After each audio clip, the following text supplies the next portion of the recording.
Hello, hello. Happy Tuesday, November 4th, 2025. How is everyone? Everybody is chatting it up in YouTube today. Juicy, Rick, Russell, DRZ, Hans, hello. Good afternoon.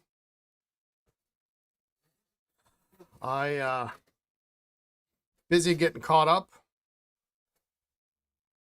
Jason, new name. You're going to kill me, man. You changed your name, Stationary Seeker. Oh, I'm never going to remember that. I'll remember. Um, Busy day today. I finally feel like I'm sort of getting caught up from the weekend. Lots to follow up on, emails to send. Wondering why I collected a business card here and there.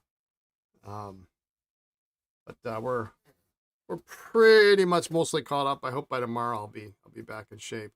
I do want to make a solid reminder for all you gentlemen out there to take part. November is Movember, and I will be taking part.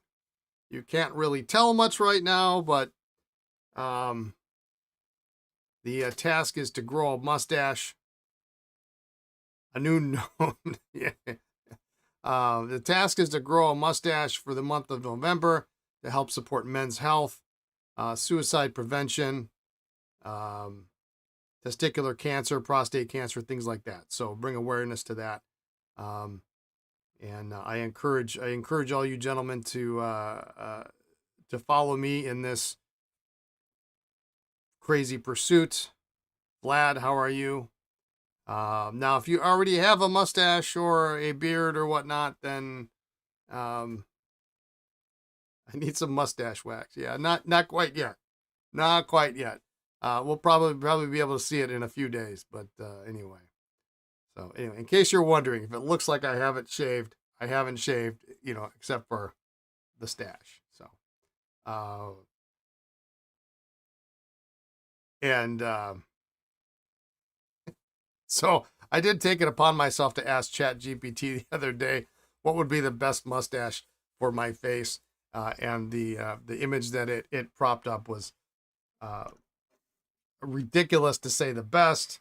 And for some reason, ChatGPT decided they needed to also add hair to my head. Wouldn't that be nice? So Fu Manchu, yeah, I don't know. I asked Lisa; she apparently had no opinion. So I decided to go um, um, conservative. You thought I was going to join the French Foreign Legion? It's not a bad idea if you're starting a blog. Yeah, I was gonna do this little part, and I said, you know what?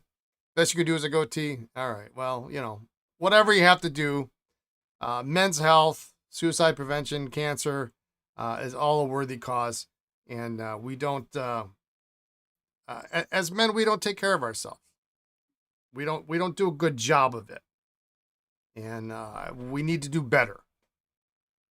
And so that's my spin, and that's where I'm at. So anyway, reminder for that. Today I do have. We're going to take a look at the first half of some consignment pens that came in. So you'll get the first preview of that. I hope those might be up by end of week, but I'm not 100% certain. As always, if there's anything you are interested in, make sure to shoot me an email, and we can work something out if you want to be the first. Since you all are loyal followers, if you want something, it can be yours before everybody else. Also, I have the last bit of Ohio Pen Show that I did not show yesterday, and I'm going to ink up a pen. And we've got some Duofolds to work on, and I left a batch of pens in the other area, so I will have to eventually jump over there and get that when we get to that point. I will say I was reconciling my purchases this morning from the show. I've never been able to do this. I made sure to tell Lisa, this is the first time this has ever happened in 27 years of going to shows. It is very likely the last time it's going to happen. But I was able to account for every single dollar that I spent, everything added up. I could not believe it. Actually, I was $30 short. When I added it all up, I was $30 short and I couldn't figure it out. And then I remembered, oh yeah, I bought 4 desk bases for $30. So, yeah, I accounted for every penny I spent. I've never done that before. I tell you what, it was handy. It was very handy to be able to go back and say, okay, I bought, you know, and the grand total, including the 4 desk bases, was 79 pens. You keep your a list on phone that shows where there's always a few dollars that slip through the cracks. Yeah, yeah. And what's probably more impressive, I think, for me, is that I did it without the use of a vanishing point or a ballpoint. I did it with an Edison that I've been carrying forever now, where I'd have to unscrew the cap, hang on to the cap, hang on to my little pocket notebook. I mean, when I left, I thought, I really ought to bring a vanishing point because it's going to make this whole process easier. And if I can write everything down, it makes the grief that I get later that much easier, more bearable. So, yeah, that's the news. I told her today. I said, you don't expect this ever again. I can usually get close, but I've never ever done that.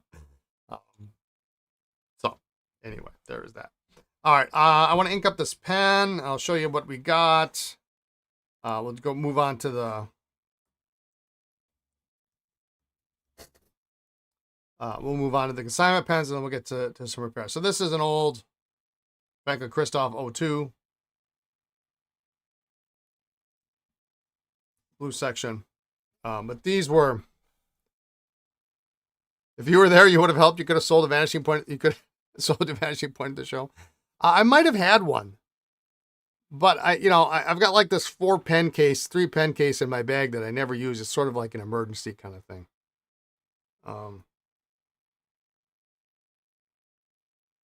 So this was the Ohio 2025 nib. It happened to be, this is just what it happened to be, and we talked about this last week. This is the Pen Realm, the Kirk Spear nib that he did custom for the show with the cardinal on it. So I bought the cardinal in a double broad, and then literally that evening, Lisa said, well, how much are they? And I said, they're $30. She says, well, I want one. So Saturday morning, the first thing that I did was go back to Kirk's table and bought a fine nib for her. So I thought it would look good in this Franklin Christoph. I love this pen. Not that I need another pen inked, but I bought the nib, so I might as well use it. And as luck would have it, when I pulled this out, there was no nib in it. So apparently I needed a nib. So I've got, I love this ink. This is really nice. Oh, you know what? I don't even know if I have a converter in here. I need a converter. Shoot. We can fix that. Hang on.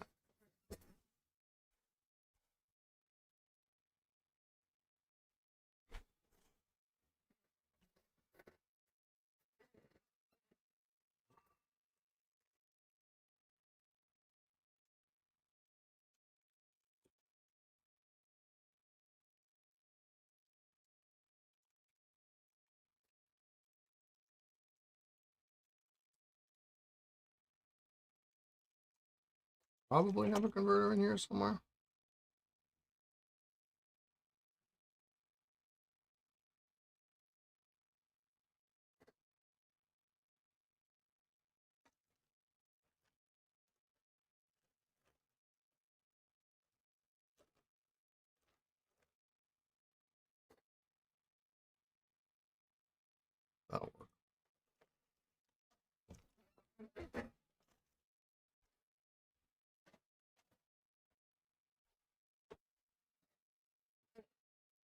Good afternoon, Indy.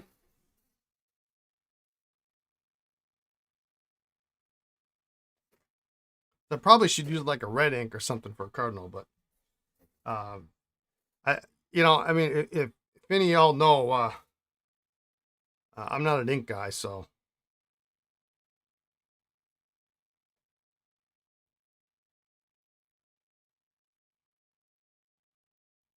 the fact that I have something in teal ought to delight anybody that knows me.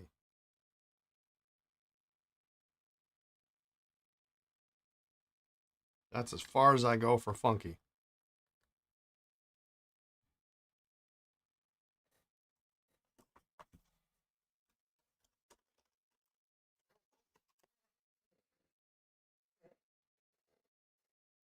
So I've wanted to try one of these Yovo double broad nibs anyway.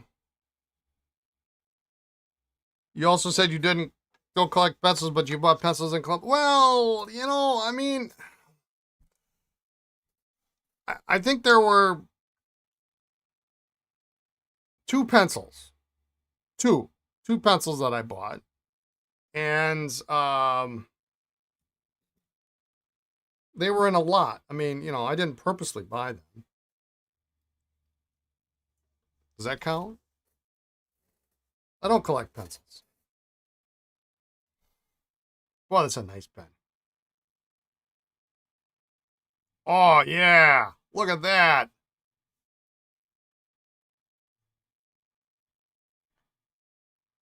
This is what? This is the O2, I think.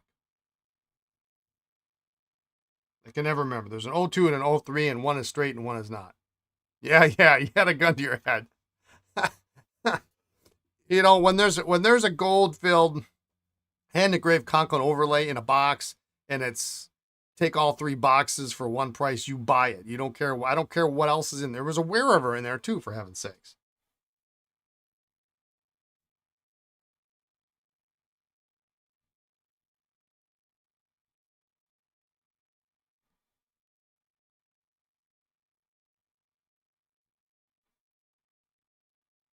Way too big and juicy. Yeah, I know you're hating it, aren't you, Andy?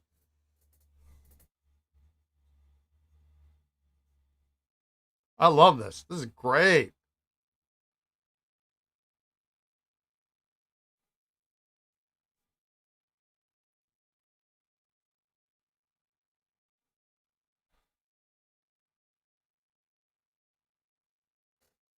What does this say? This is Virgo.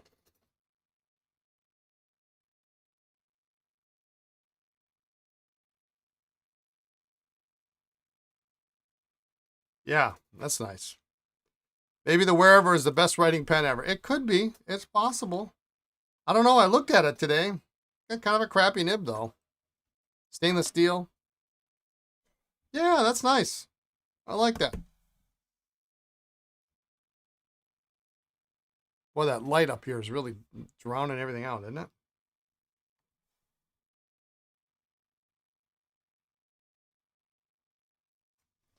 All right, so we got that. That's good.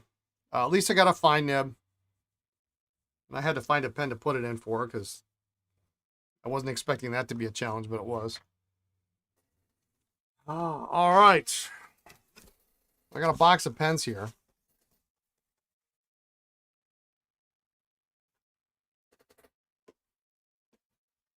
So let's see what we got.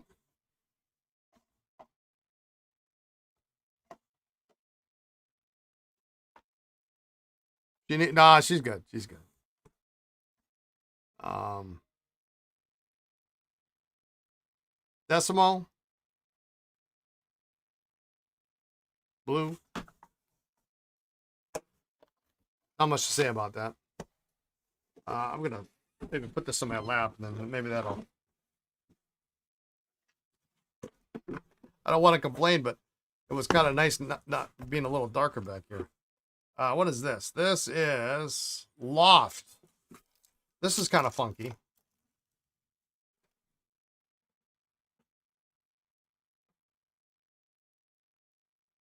Loft pens, kind of a neat stacked celluloid.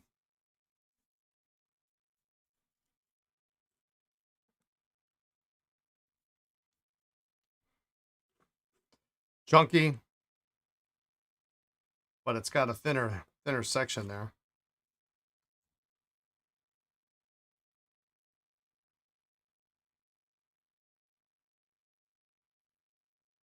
Kind of a different look to it, huh? So we got that.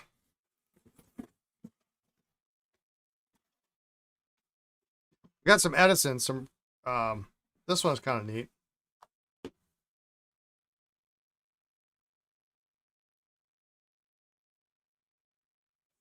What is this?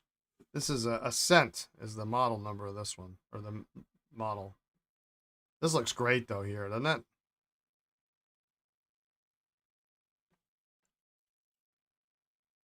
Number 6 nib.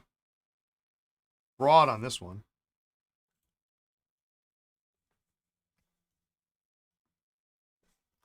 That's kind of fun.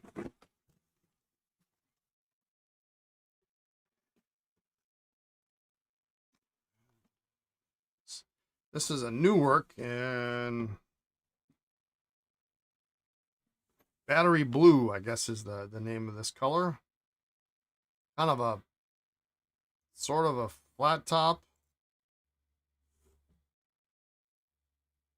Again, a broad nib. This is the Broad Nib podcast here today.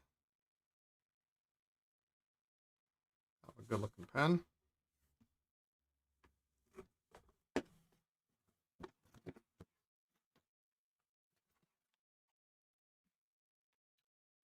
That's an easy one. Collier and Rock Candy.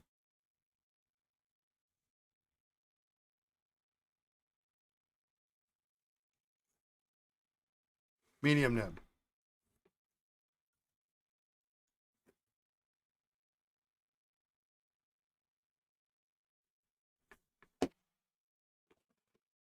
That's a current production model. Let's see, what do we got here?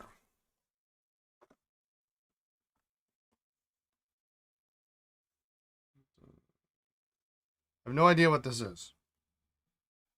Oh, Herbert Pen Company. Kind of a pretty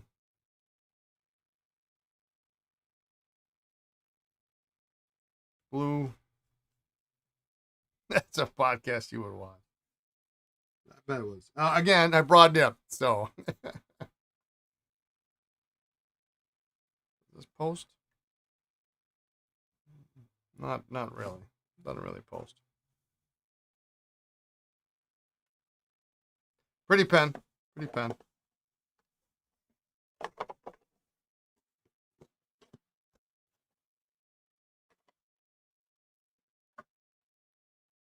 What is this? This is another Herbert with the matching rickshaw sleeve.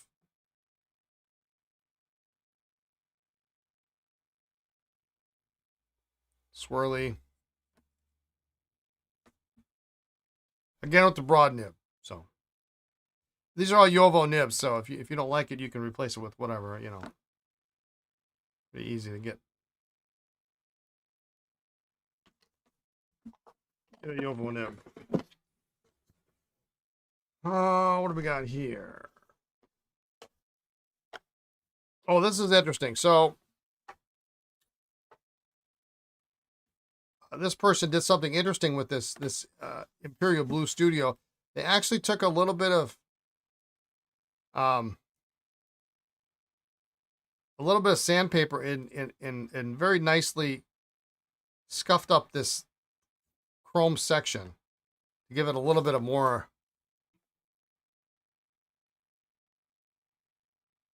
I don't know if you can see it. A little more grip.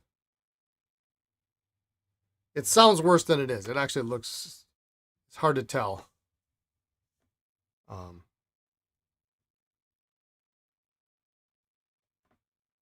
Slumberland, how you doing? You're late. How was Ohio? I know it's later than when you came back. You hate the studio slippery sections? Yeah. Yeah, it actually doesn't. When she said she did it, I was like, you know, you're going to affect the value of the pen, but actually it's not too bad. Somebody's going to appreciate that you did that. Ohio was good. Real good show. If you watched yesterday's stream, I pretty much go through everything that I bought, which apparently, as I counted this morning, was 79 pens. So,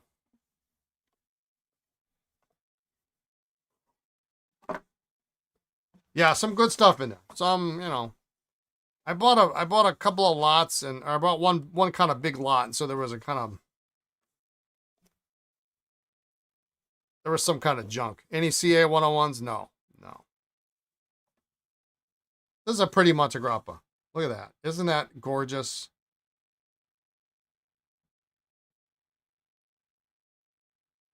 Man, that's nice. Broad nib. No, I only bought one Esterbrook. And I really wasn't even looking. Only one Esterbrook. And I guarantee it was probably the only double X Diplos pen in the room. Oh, that's nice. What is this? This is Graffiti Wave Splash.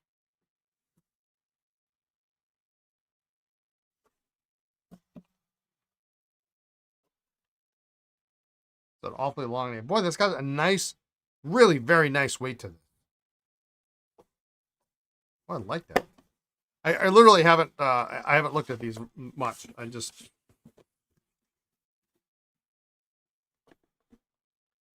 thought Ohio was a vintage show haven. Yeah, these are consignment pens that I picked up in Ohio. All the vintage stuff was shown off yesterday. Here's another Montegrappa. See at Dusk. So this is apparently graffiti is the model, maybe. I don't know much about. And again, a broad nib. So, but really a really nice color.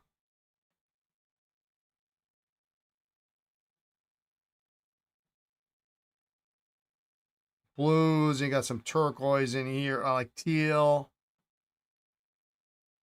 And really nice. And like I say, it's got a little weight to it. It's kind of centered right around here. You just picked up a double X. You need a base for it now? Yeah. Double X are really very hard to find. They're really a great pen. It's a sad thing they only made them in black. I mean, I've never seen them in any other color.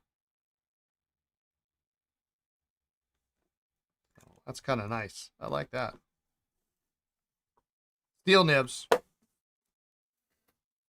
And last but not least,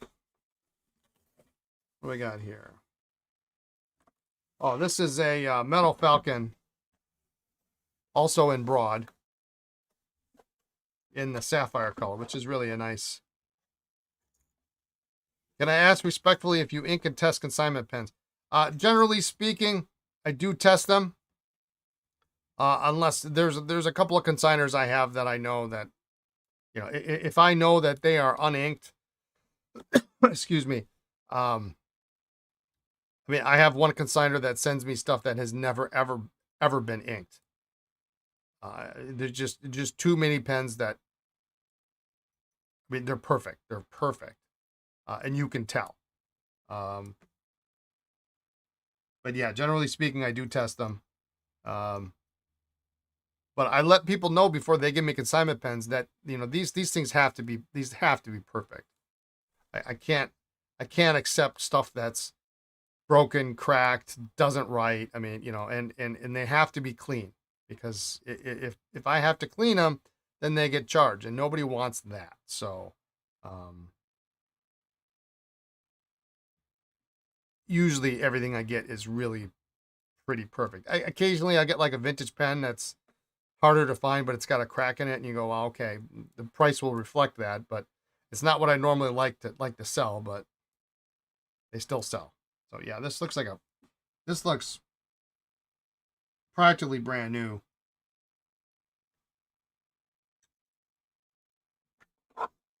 So, Metal Falcon, Sapphire. This is the first batch. There are more. There's another box somewhere. There's another box, but when it came time to shooting pictures yesterday, There was no way we were going to get them all done, so I picked out that group, which I thought was the best of the bunch. Not that the rest aren't good, but there are some there's some lesser expensive pens, Safaris and some really cheap stuff that is not terribly exciting. But it will be at a good price for somebody who, wants to get into something like that. All right.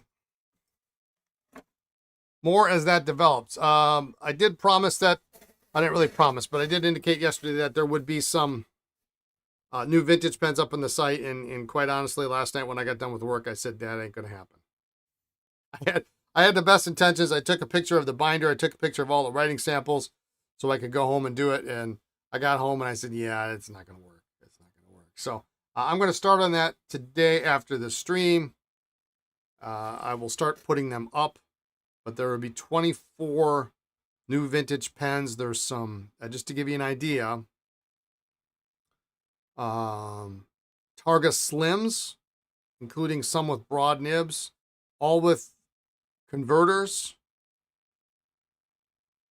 There are some striped cap Skylines, some really nice colored jade Schaefer flat tops, like junior and lady size, but really nice color. And some 45s, 45 Aero, things like that. So those are going to be starting to come this afternoon. Whatever I can get done in an hour and a half, and then I'll probably finish them up tomorrow. So that's what we got. Let's try to get these things sacked today, huh? We've been kind of working on them, but they've been kind of a pain in the butt. I forgot to fill my ultrasonic. Hang on.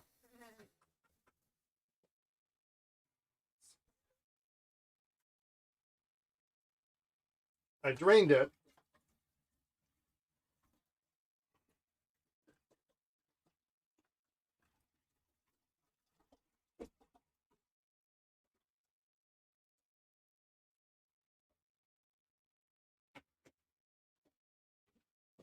But I didn't fill it.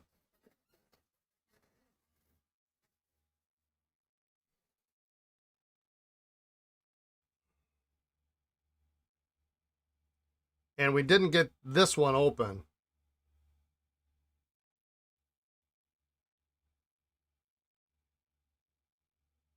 So we're going to give it, it's been soaking all day. All this time I haven't asked you, you just use water in the ultrasonic? Yes, absolutely. Cold water.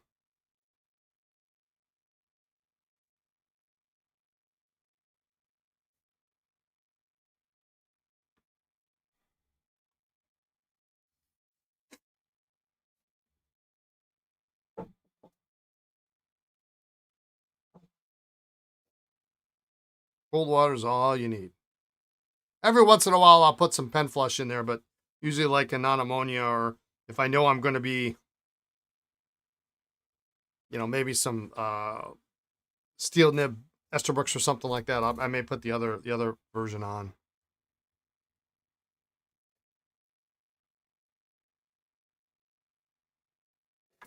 I want to try this one. Try opening this right away before I get back into these, and then if not, it's going to soak.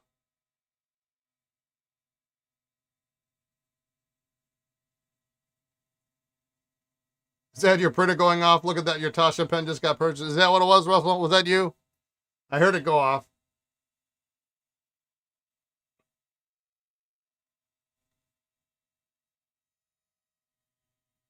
I always liked the Spectrum. I thought it was a cool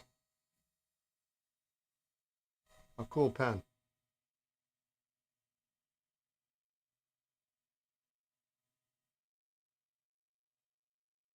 It came in what? Blue, red, and the teal was nice. There was a teal. In fact, for the longest time, I had a teal with a music nib as my tester.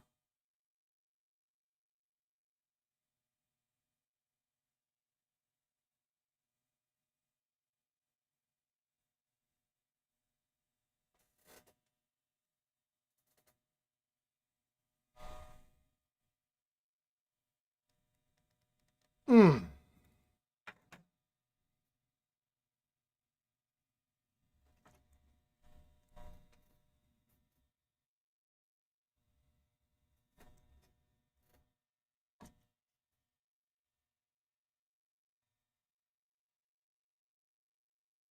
Okay, I can see the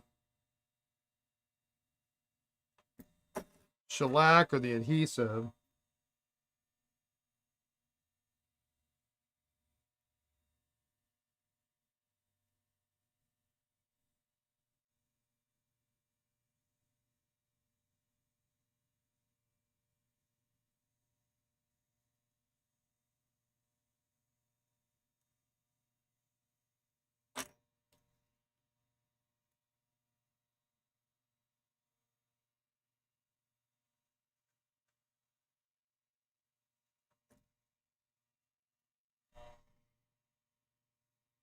Is that you again, Russell? It just went off again.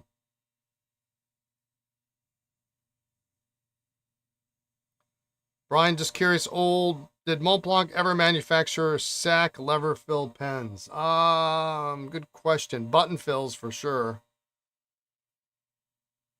Lever fills? I don't think so.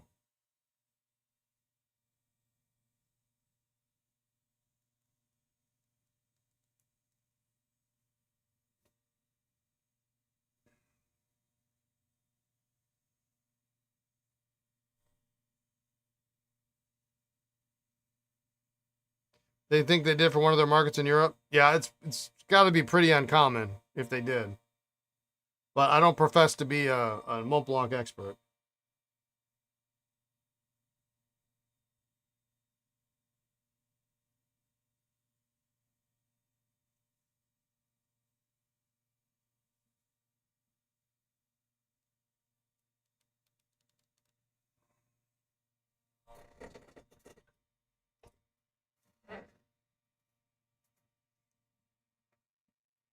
Look at that. Hans has got the. There we go. Hans has got the link for you.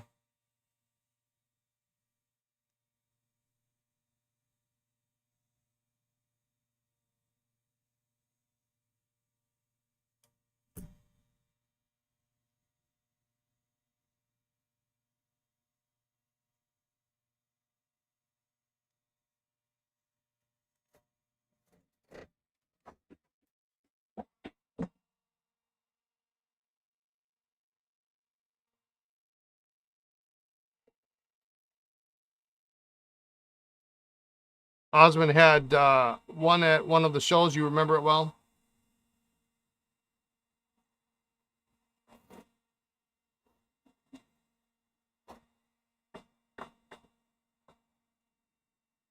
All right, I got to look at this. Oh, yeah, look at that.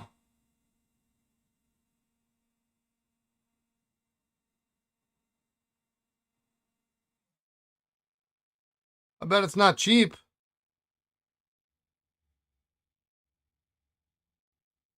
Oh, those modeled hard rubber ones? Out of town, out of sight. Okay. What do you think of the Esterbrook Aerometric fill like the M2s? I like the M2. I think it's a nice pen. You have to be careful with the M2s. The caps crack. He wanted 1250 for the one you saw. Holy cow. The caps on them split. And so you kind of have to make sure to double check. Look at the cap.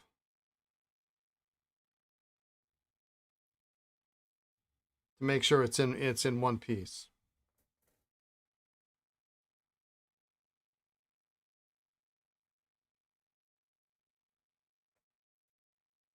All right, actually, this nib goes here. I got these. I got stuff is getting mixed up here.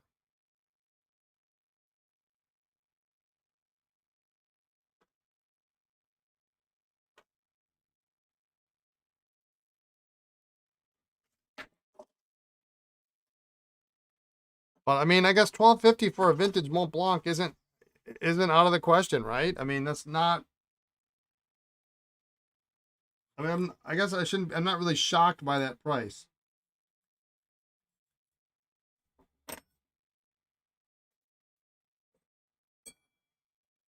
I mean, I would expect that from almost any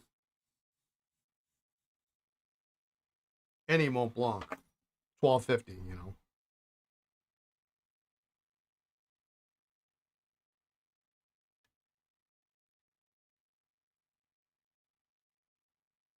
it's sold too. Yeah, yeah. It's probably not a crazy price.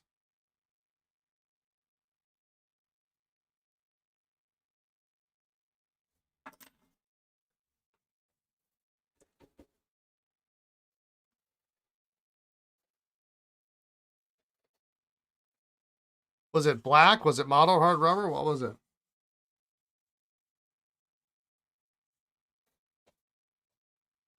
The Tasha will be the second one. The other one's the spotlight and clear.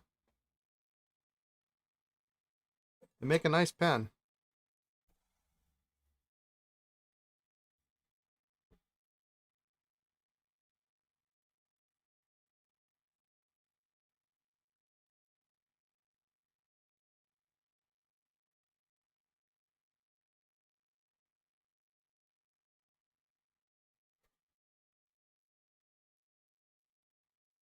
Model but faded.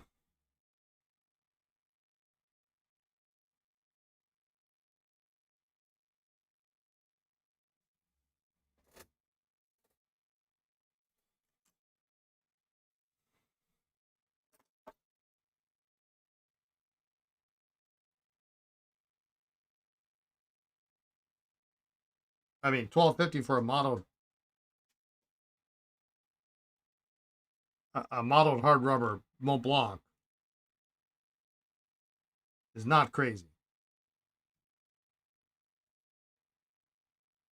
You'd be like, yeah, okay, I get that.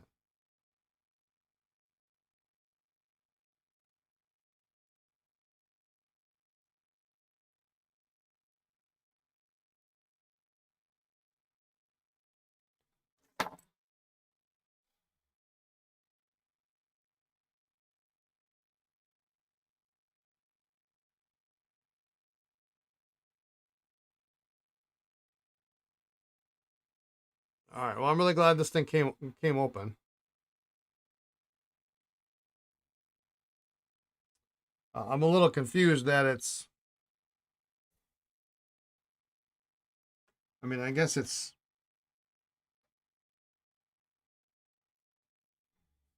got a friction fit section. It's a streamline, but it uses a two-piece pressure bar.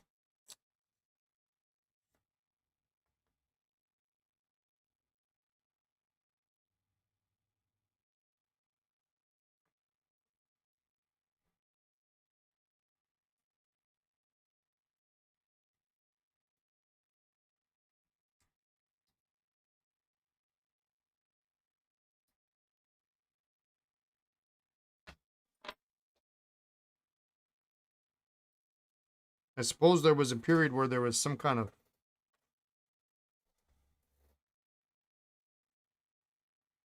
change going on. All right, I need to get these pens out of the way. I don't have a. The problem with sweater season is you don't have a pocket.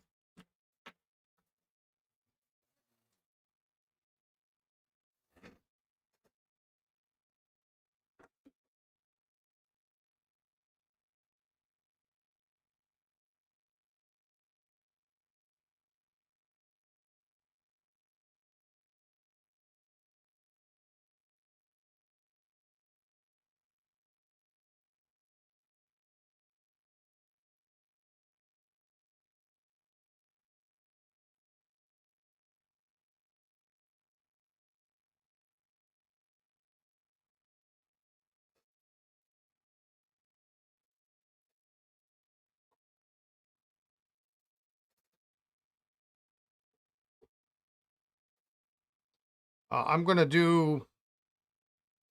We're gonna drop some of these in the Deox.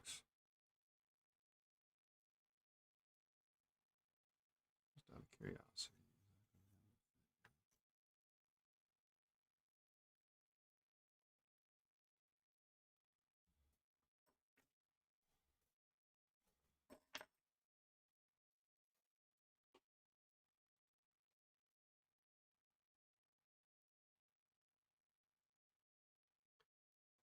Now, I did have a chat with Dr. G's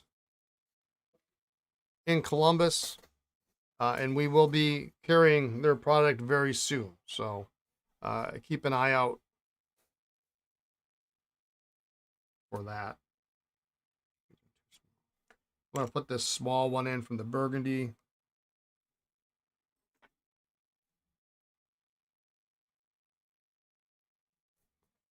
I know I've been saying that for a while, but you know, your minimum order is it's not insubstantial.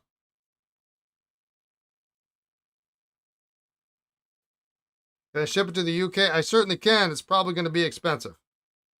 Just to warn you. You know, because it comes in it's a big bottle. It's a 10-ounce bottle. You know, it's as big as so it doesn't really fit in small packaging.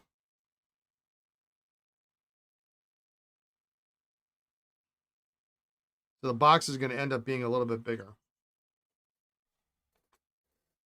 But we're going to get that, and then I also will carry the pen rejuvenator, the clean and shine, as well, which I use oftentimes will use after using. Well, my printer is just going off like mad today. I use this after soaking in the deox. You can kind of see that. So I'll be getting those. I just need to get my ducks in a row. Should be a couple weeks now.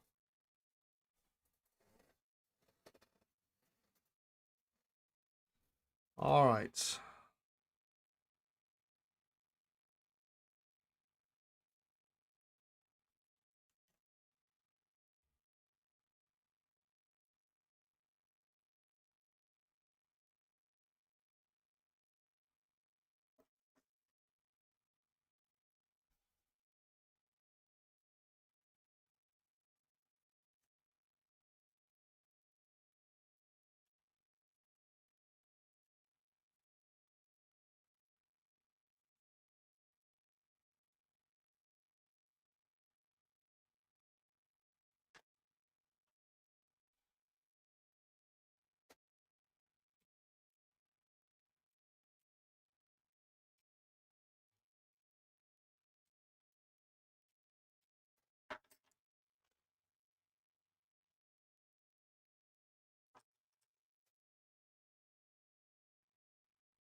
So we're pretty excited about that for no other reason than I use it a lot. You see me use it a lot here. And I'm down to my last quarter of a bottle.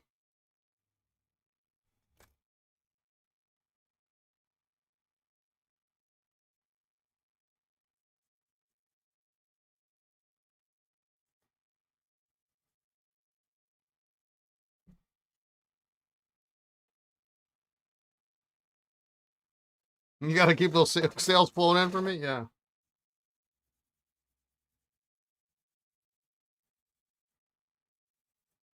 Got to keep me busy shipping tomorrow.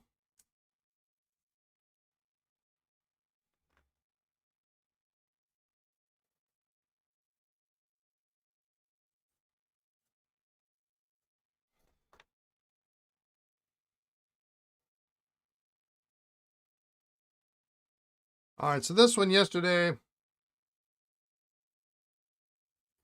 we talked about maybe trimming this feed up a little bit so it would go down further into the section.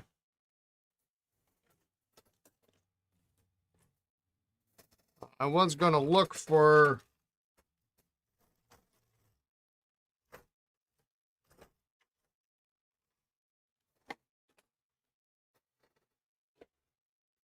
Got a file. Hang on, I got to get up here.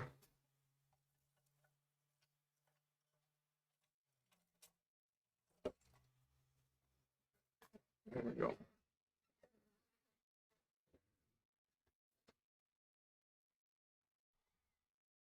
You start to see this brown right here coming off the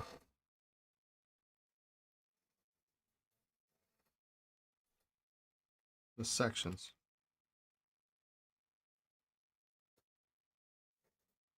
Hello, Ellen. How are you?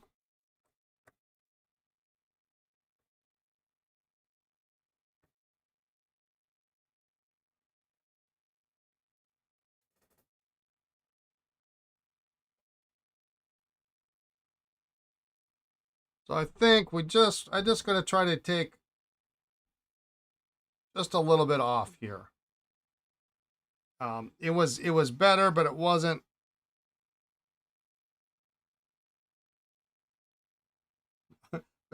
Other than it's decided to actually be fall. Yeah, I love fall. Fall's nice.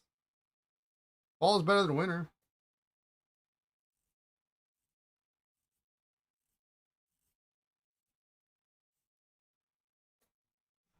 So I want this to sit in the section a little bit further.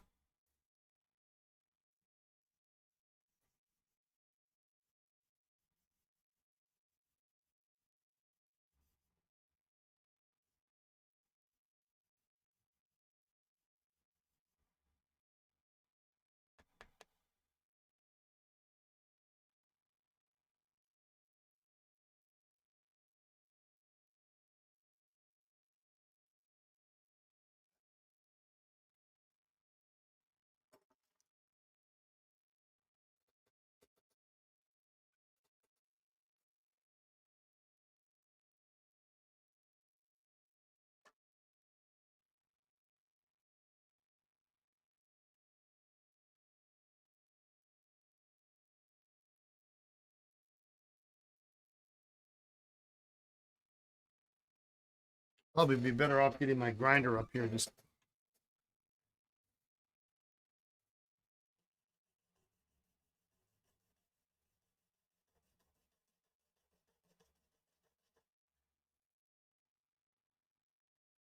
it's pretty quick though.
All right, that looks pretty good.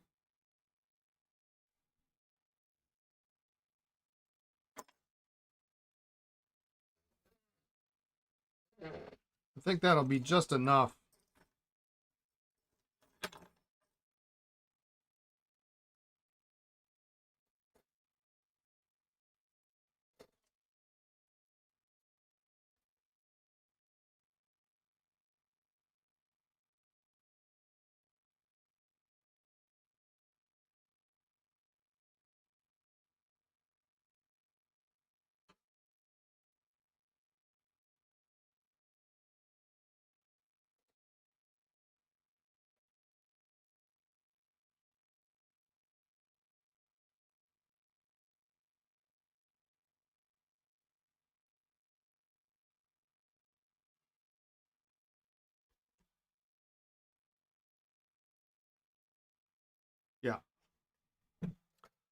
So now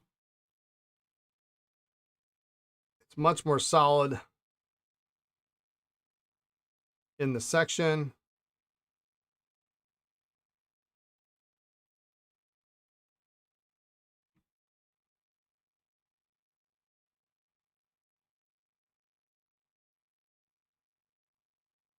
It's good.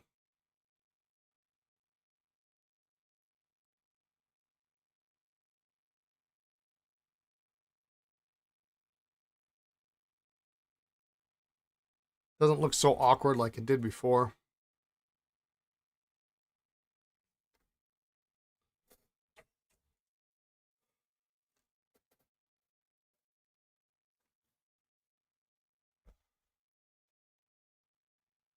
You can see the ink coming out there nicely, huh? All right. So everything's been cleaned.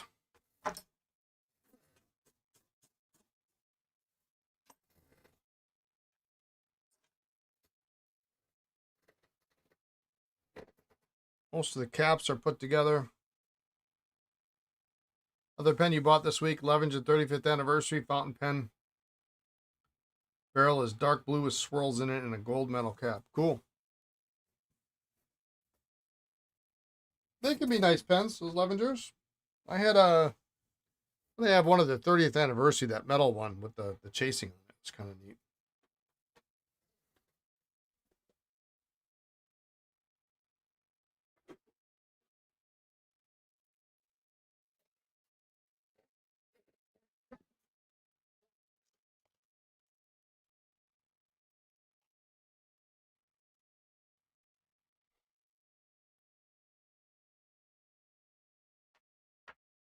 I'll work for that one.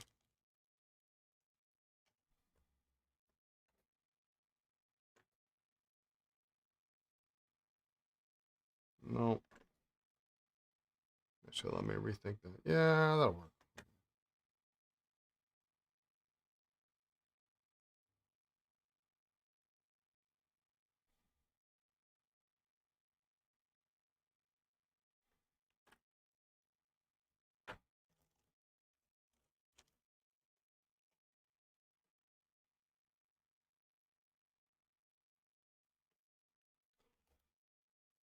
All right, these are going to be smaller.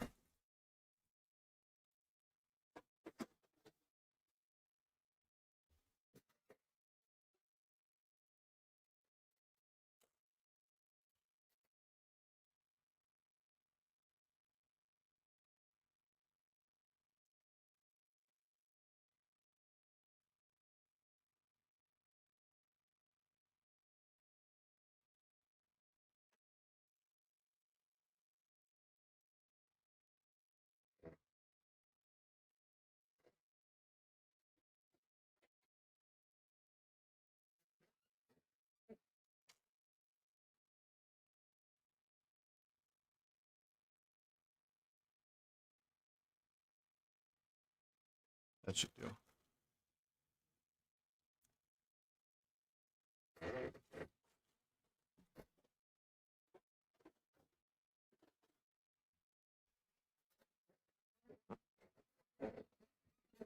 All right.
Need a bigger tray for all these pens.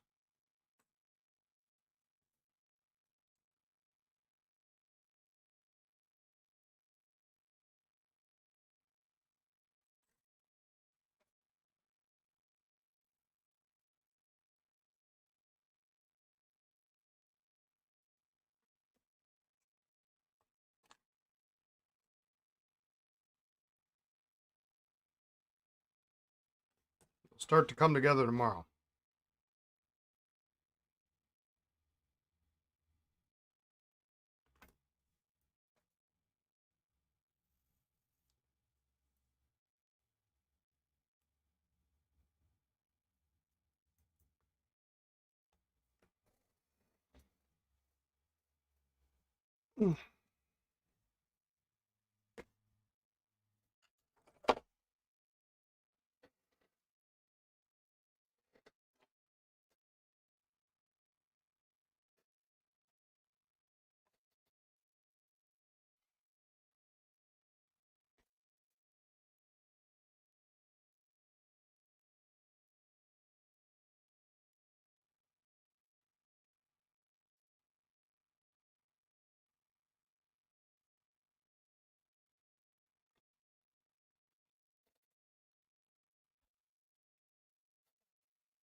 All right.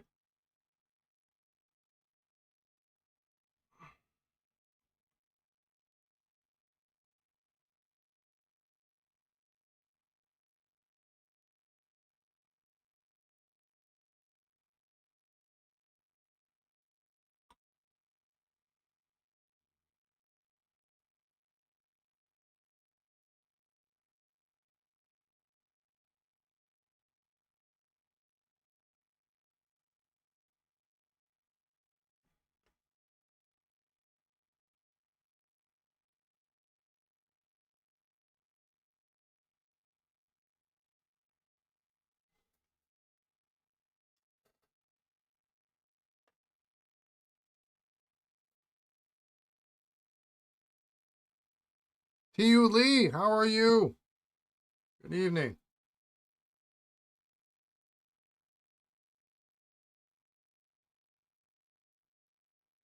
Welcome aboard.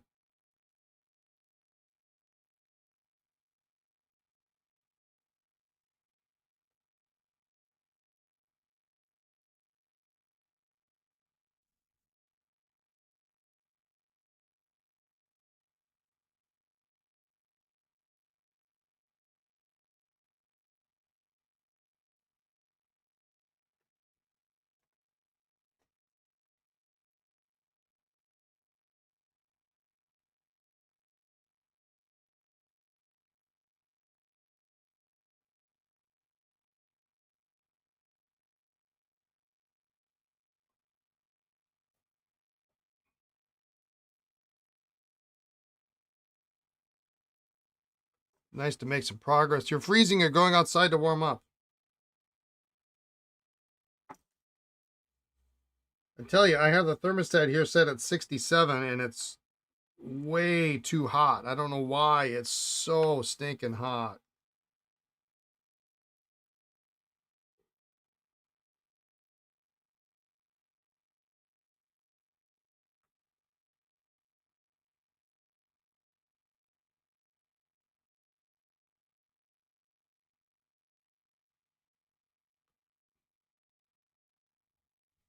I come in every morning and it's like, holy smokes.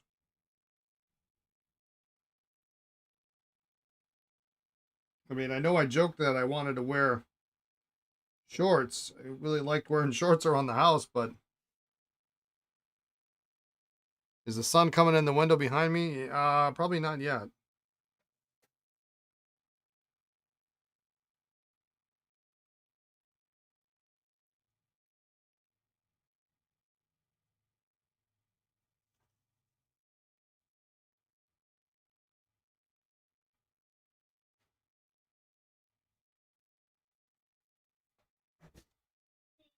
Hello.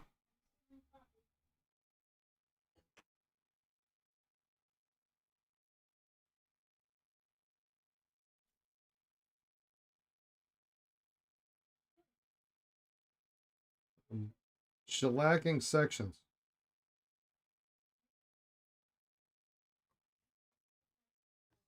I, I do lead an exciting life.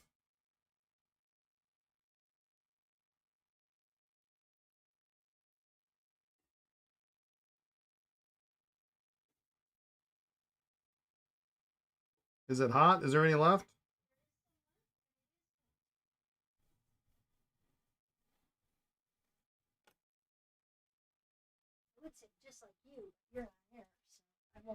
Yeah, definitely don't say that. Hi. Hi, everybody. All right, I'm going to go back. Okay. Yes. It's not warm enough. Hans says hi. She said hi back. I don't know if you heard that. You refuse to be uncomfortable in your home, so you set it whatever it needs to be. Yeah.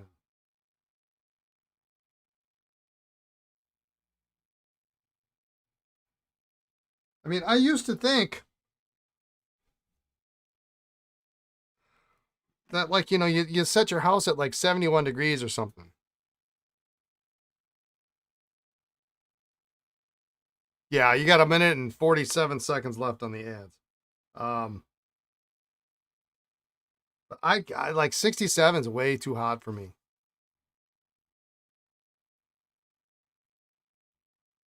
66, 65, perfect.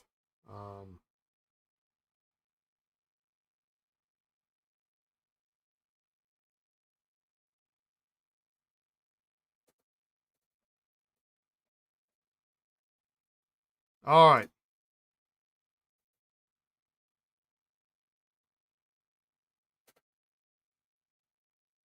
Uh-oh, what do you got, Russell? What eBay item? I really should not buy anything. Bronze George Washington Centennial Waterman fountain pen desk set base, no pen.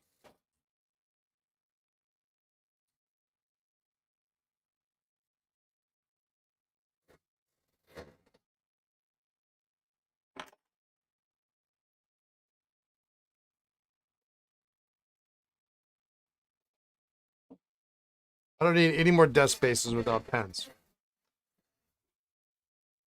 No more desk spaces without pens.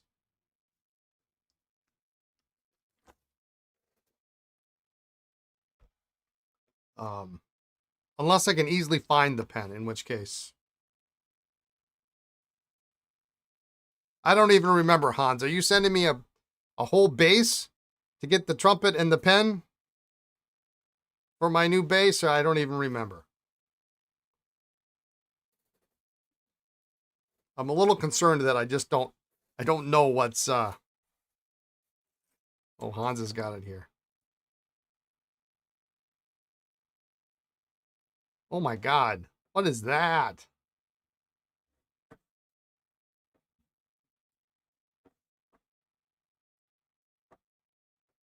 Oh, that's not what we want.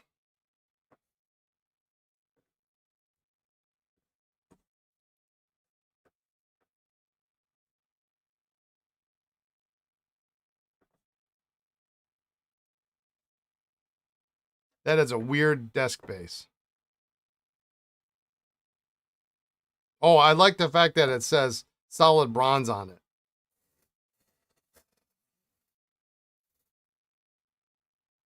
You said send the whole base. I offered to just send the trumpet, and you said no. That sounds like something I would say. Because then, well, no, I was doing you a favor. I didn't want you to get stuck. I didn't want you to get stuck with a desk base, because then what are you going to do with it?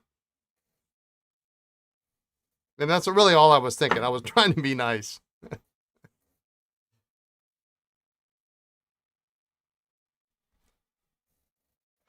I need another cloth here.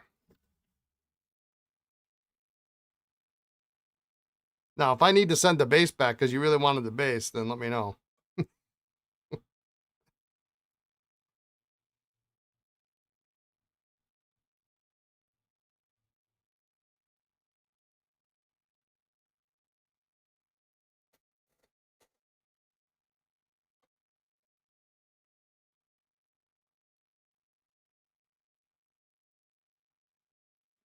You wouldn't have minded keeping the base. Oh, I'm sorry. Well, I mean,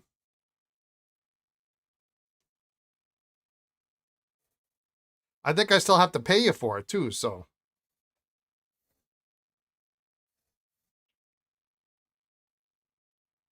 if I don't want to bring it to Chicago, okay. Well, I'm certain there's probably a package coming to you at some point. It doesn't seem to be 3 weeks goes by before I ship you something. So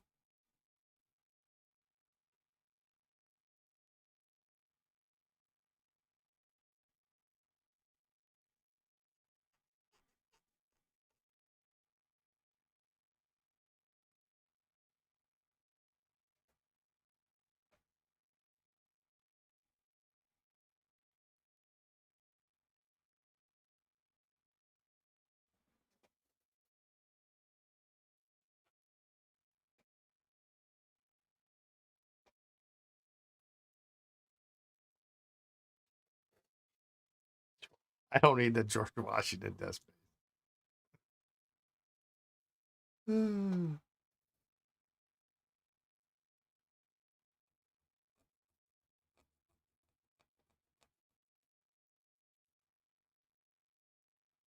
If that thing was marked Esterbrook, I don't think I need it.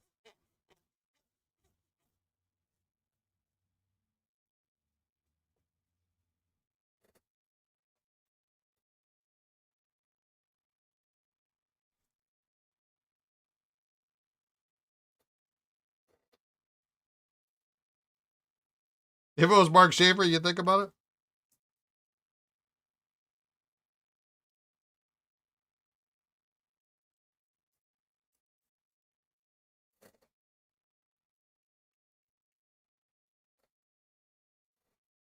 I think there's like there's a limit.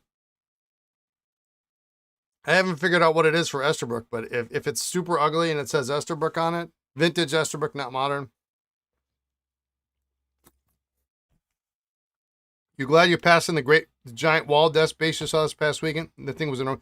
I gotta admit, I sort of forgot about it, and I'm glad I did because I might have said to get it.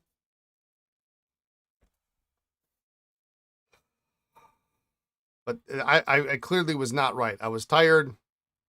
I was buying everything in sight.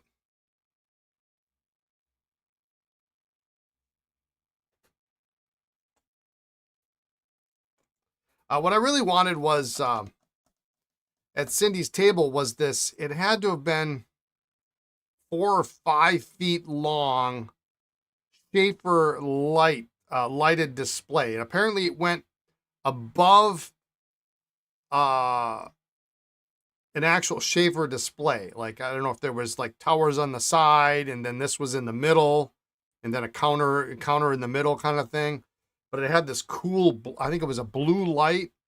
Um, I just, I don't have the room I used to, but how cool would that have? I mean, it was huge. It had to have been 5 feet long. And I can't believe that Cindy put it in her car.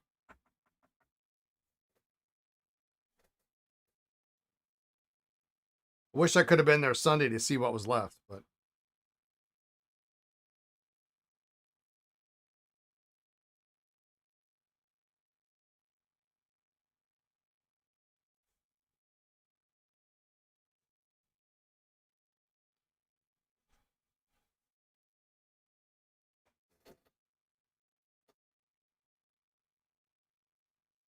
you see how this would have gone? You by the light, and 5 years later, you're hauling it off at the Chicago Pen Show. What are friends for, really? I mean, if I can't help you find exceptional pieces for your collection, I am just not a friend.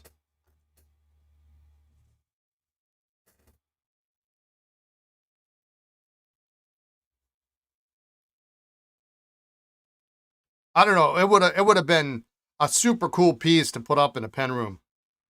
I did a superb job in Ohio. I didn't buy that much. I didn't get you the one piece you wanted because I was having a hard time figuring out how the hell I was going to get that home and ship it to you. And this young lady was trying to break the pen, opening it up. I mean, it was.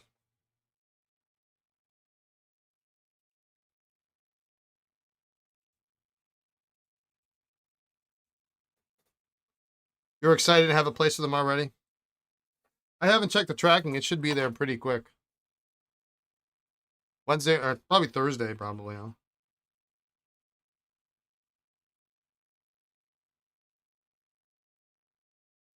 I think Lisa's excited for her new pen. We actually have um, a blue Optima with rhodium trim here in the shop. It's on consignment, and my packages are coming tomorrow. And she was kind of excited about it. So I did remind her though that subtly that her purchase was the most expensive thing in the bunch. I probably shouldn't do that, but because I will get grief for buying certain things. So, all right, I think we can. But she's a good egg, and as far as I'm concerned, she can have pretty much whatever she wants. So.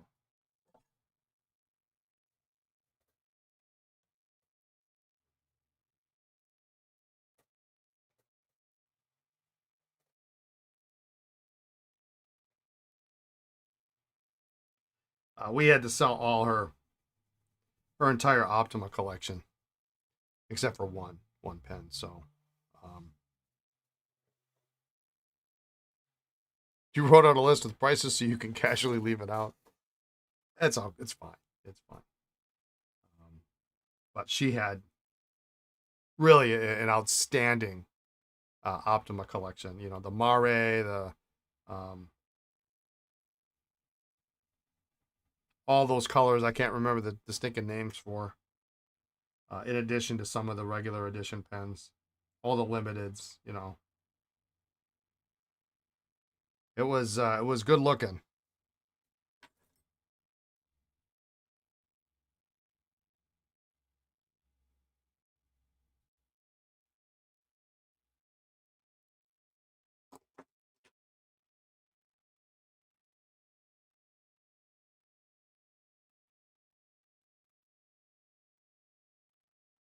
So if we got to rebuild our collection up, then that's what we're gonna do.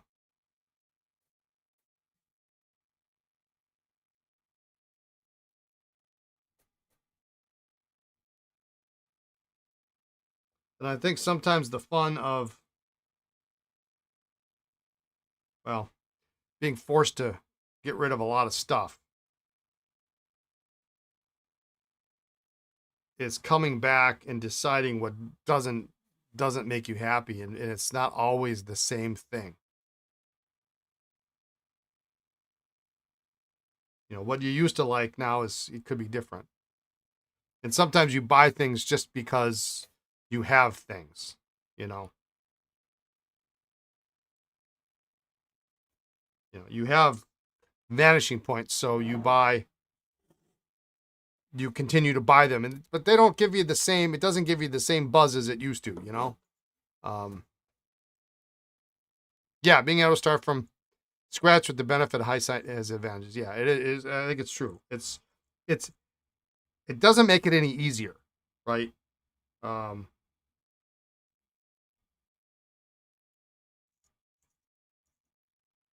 but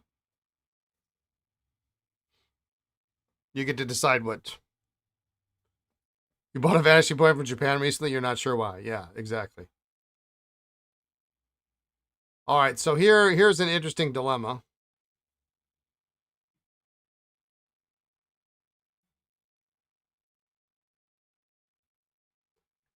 So my choices for clip placement are literally here, which is over this really cool little thing, or this side. And then on the back, we would have, I think I might do it this way because then we can still see that cool little feature. Even though the bands are a little bit nicer on this side than they are on this side.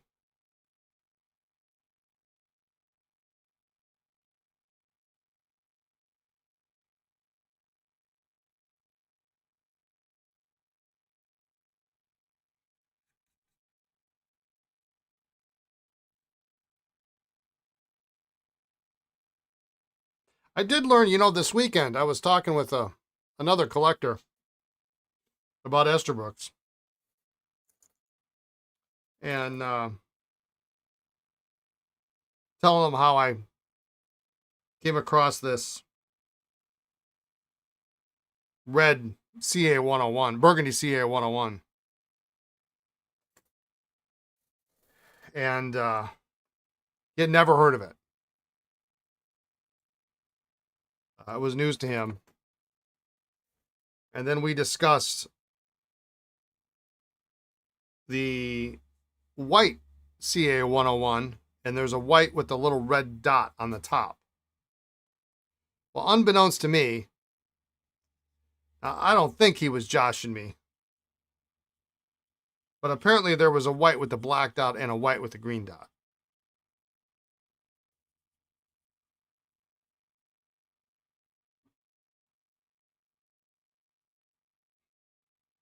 Which, yeah, great. Yeah, white with red dot is real, yeah. I could see white with black being a thing. I mean, why would you make a white with red if you didn't have a white with black? White with green was not always a thing.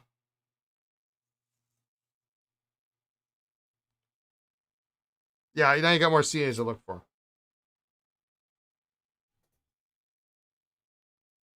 But it makes it difficult because there's no documentation. I haven't found it. Nobody's found it.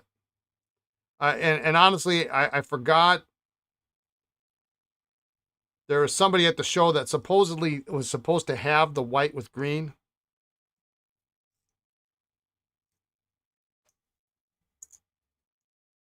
And I didn't talk to him like hardly at all at the show. So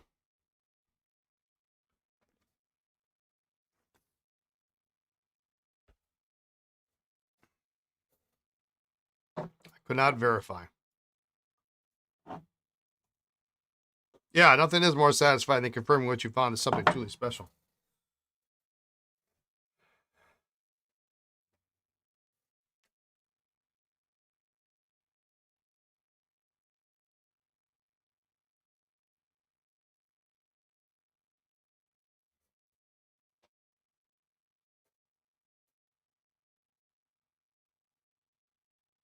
Like, come on, Esterbrook, just give me a catalog or something.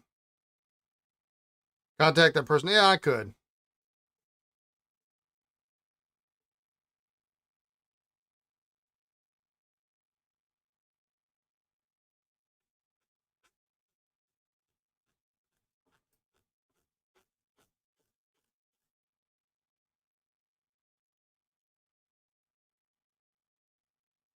I think he's starting to sell off some of his rare Esterbrook's. He had some of them for sale at the show.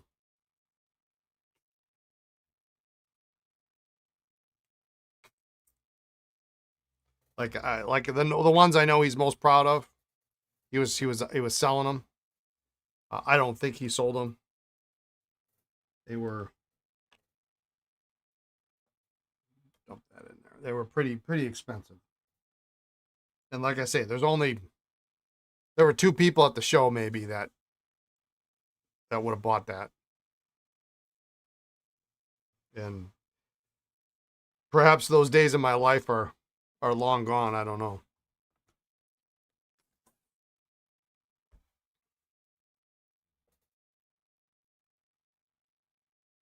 All right. We'll let that soak. This will soak in here a little bit. And the rest of these blind caps all look pretty good.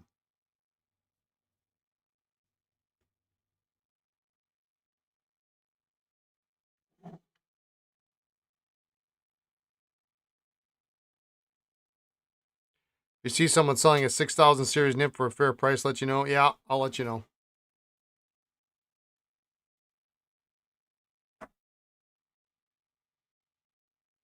Gotta go. You were watch yesterday's stream. All right, sounds good. See you tomorrow, Slumberland. You regret not buying the one you saw on eBay? Yeah. You're welcome, Slumberland. Have a good rest of your day. Yeah, what was it? What was it I heard once or read once is you never regret paying too much for something that you really like, you really love, that fills a niche, it fills a spot, but you'll always regret not having bought something. You know.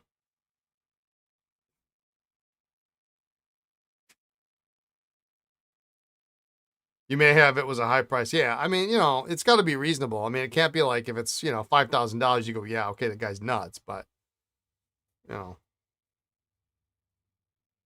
just the sheer lack of 6000 series nibs that have shown up anywhere. And I think it's such a specialty item that they're never going to really be in the public eye. They're just going to go straight to, to collectors. It's a Wednesday night, Thursday evening at a pen show kind of deal. It's never going to make the floor because it's already sold or it's going to somebody. Um, it'd be cool if we knew how many they actually made, but we don't. So,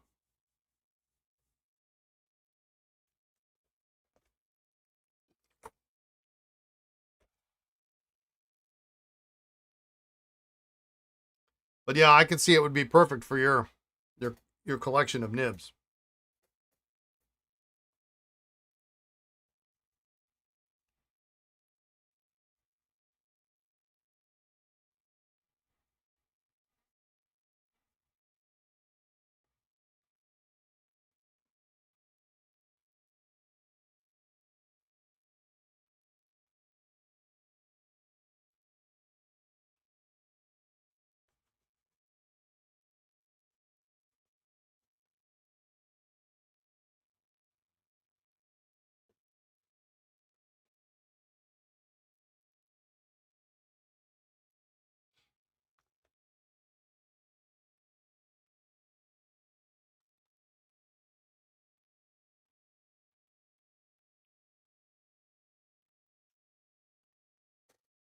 All right. Well, it looks good here. This all looks kind of the same.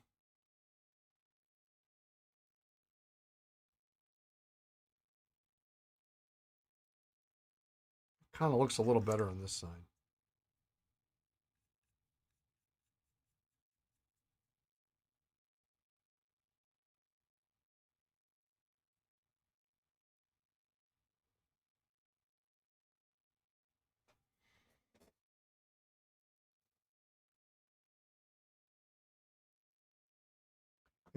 That just does such a nice job.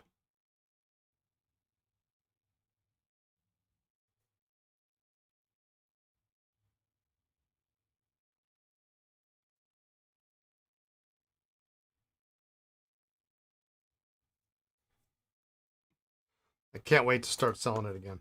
Such a cool product.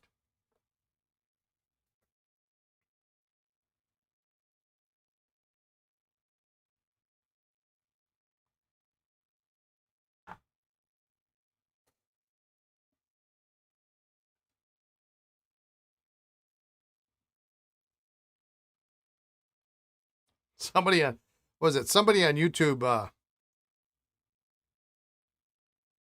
on the podcast last week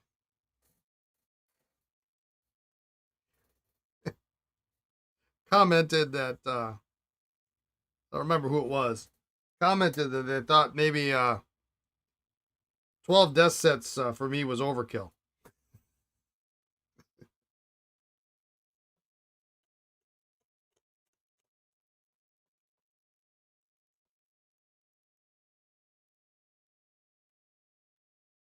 they're not for me.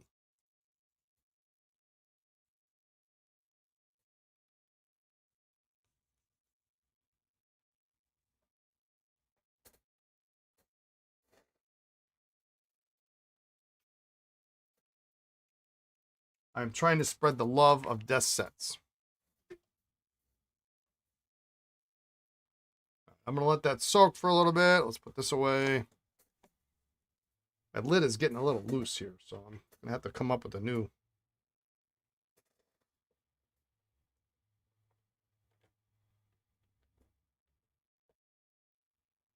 container or something. All right, well, that tray looks pretty good. These we'll assemble tomorrow, test them, and we should be good to go. So this will be the first batch off of this particular collection.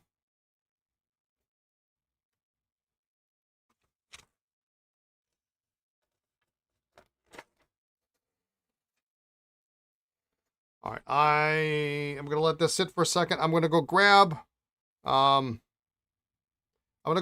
coffee. Let's take a short break here, and I need to grab some pens that we're going to start to disassemble here. So let's take a quick little break. All right, I'll also just run an ad here on Twitch while we're at it, huh? So then we can go for the next hour without doing it. So I will be right back. Hang tight.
All right.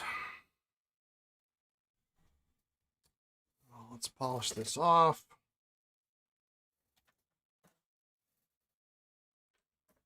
And then we can decide what we want to clean going forward here.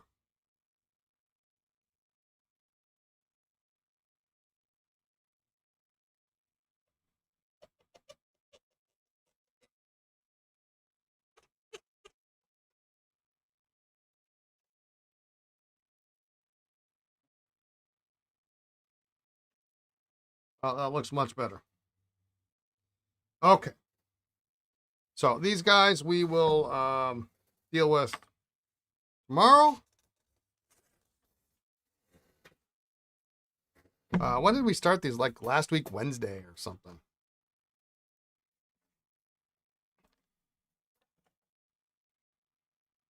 All right. Move those over to the side here.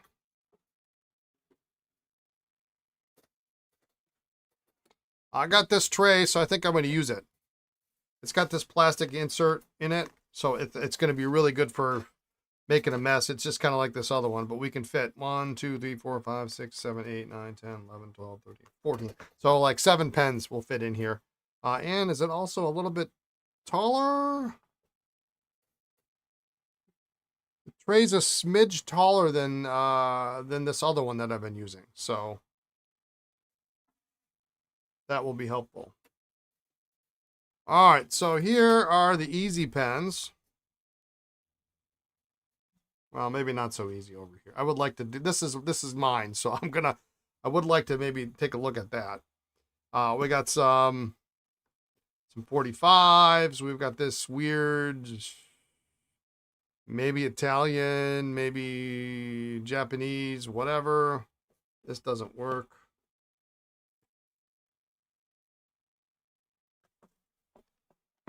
These cartridge pens, these are all new old stock, and they really don't look like they've been ever inked, so I don't think there's any need to. I might flush them, and that be about the extent of it. Maybe these Imperials for sure. Let's do those Imperials.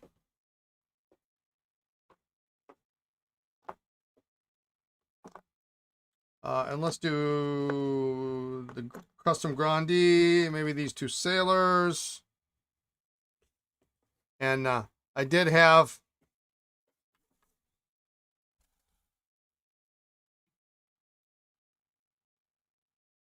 the correct cap for this flighter.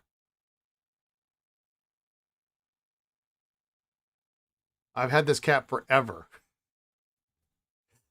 Was so happy to be able to use it, and boy, doesn't that look good.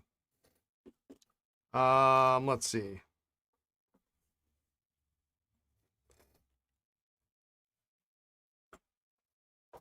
Oh, how about that stainless 45?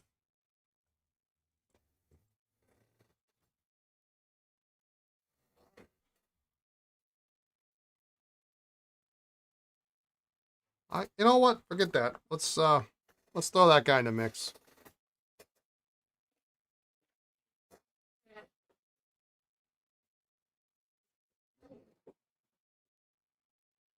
Only because I'm really really curious of getting it open what the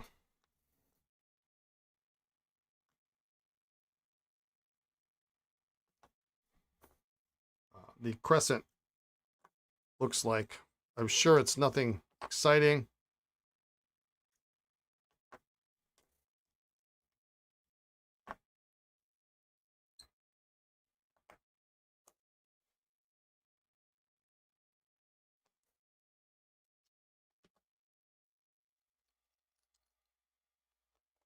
Oh, this one's got a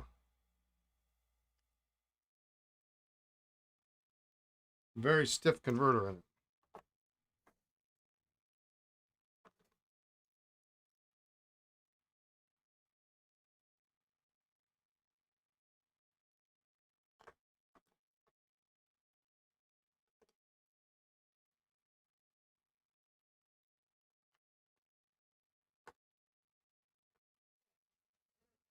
All right.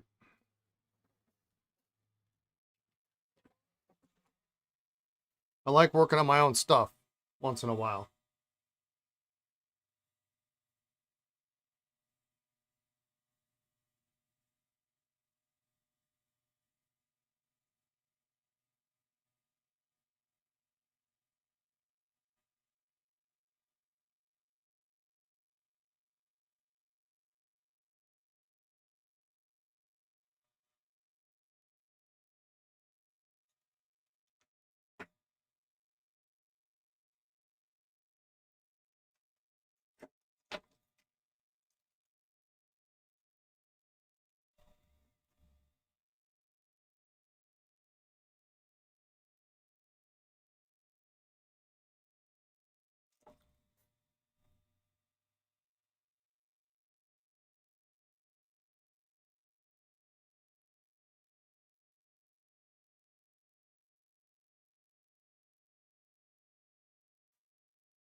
There is a little gap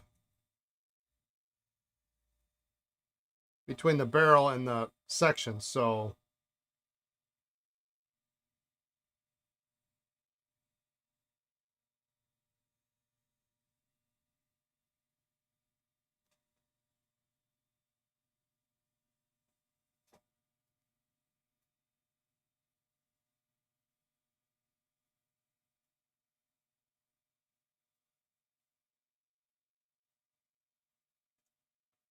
that's a good sign.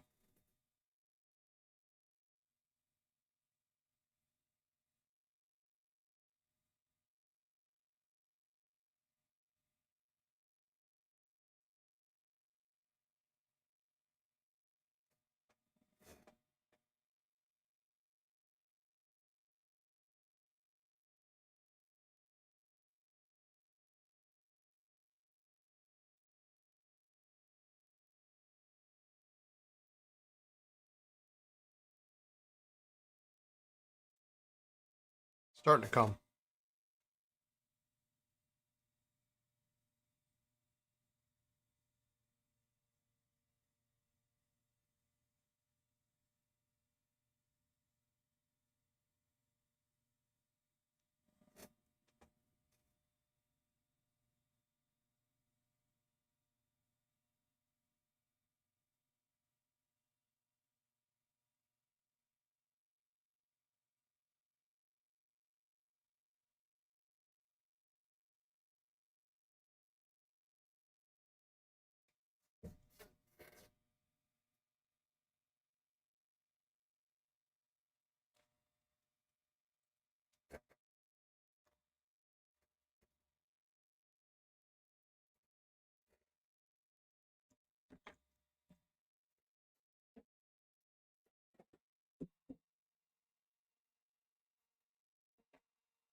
I need to try out my new alligator forceps here. There's a little bit of dried sack behind the crescent, so it's really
nothing.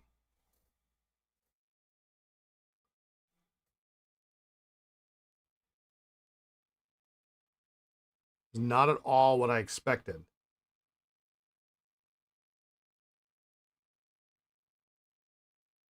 Thin crescent, no imprint at all.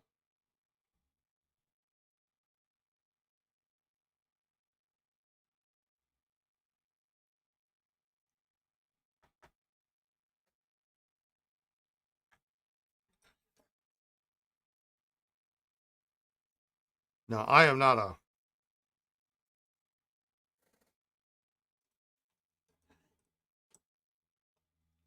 an expert at Conklins. That seems, I mean, maybe that's normal for early. I don't have Alfonso's book. I remember when it came out, I remember thinking I want the book, but it was also $200. And one went up for sale, I think it was last year. And I think Jonathan Velli had bought a collection of books or something, and it was in there. And I didn't, I mean, it was either earlier this year or late last year. And I mean, I just had no money. I mean, there wasn't a penny to spare. And at the time, the used book price was right where it needed to be.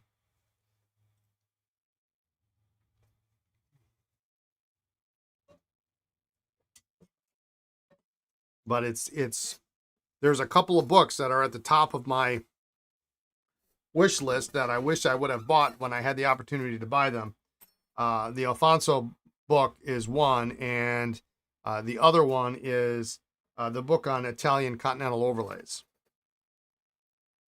I remember seeing it at the, I think it was at the Raleigh show one year, and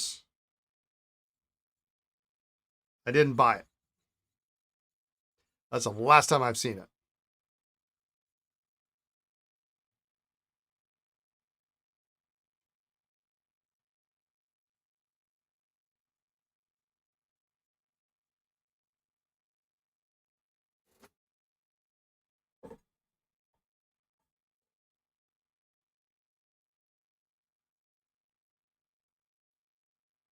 Well, let's not be stupid about this. Let's see, these are interchangeable. I really don't care about these. This only goes with this one, and these I'm just going to dump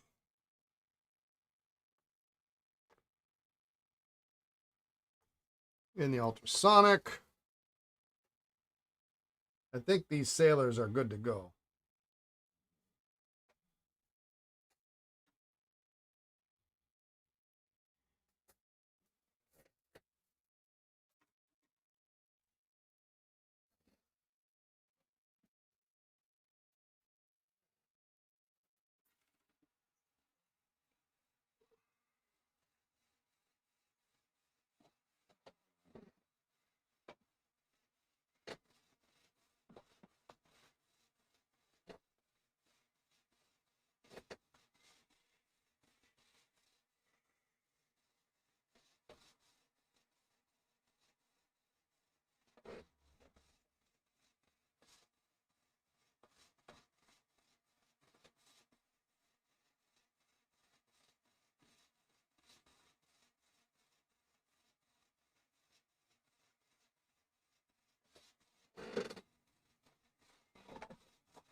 That's got 100 years of dried crappy ink in it.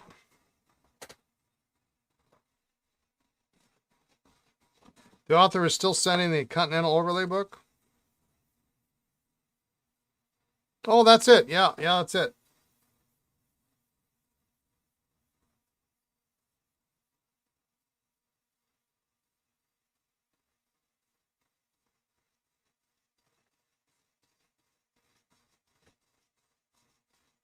Oh, is that Letizia? That's what it looks like.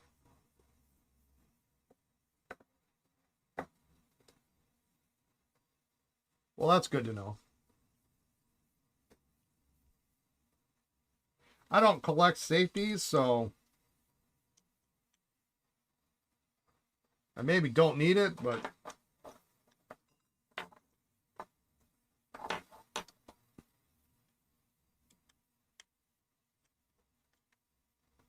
that might be a good Christmas gift idea for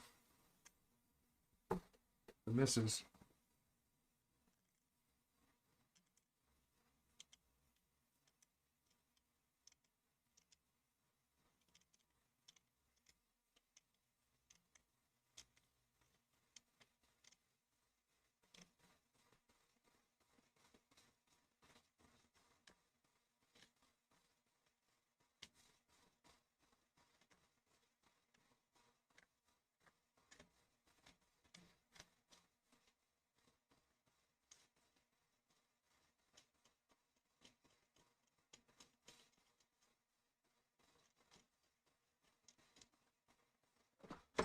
All right, so this nib's got to come out.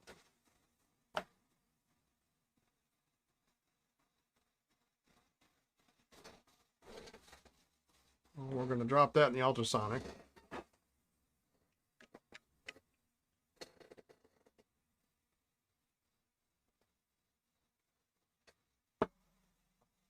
She also sells really neat Sterling accommodation clips. Cool.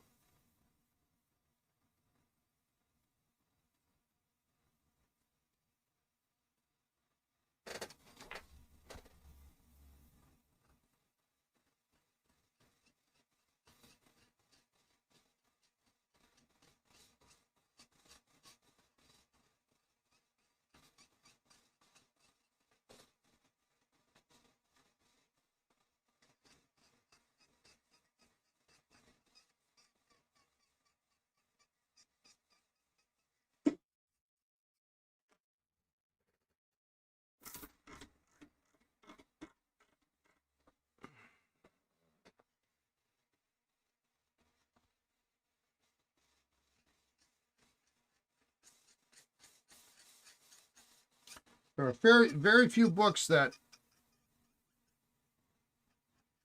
I don't have.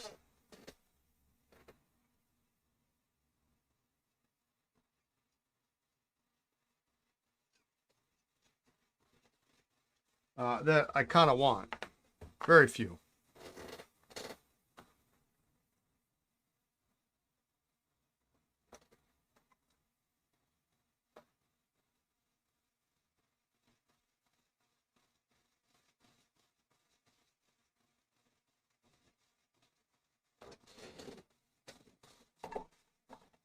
I'm curious about the Mont Blanc Pens in Denmark book.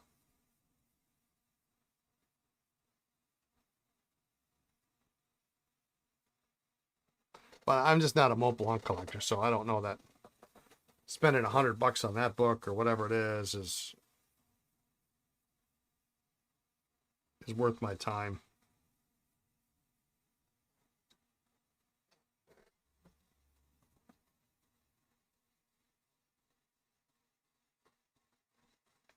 Yeah, like I've got one or two Pelican books, one Pelican book for sure. Like I don't collect Pelicans.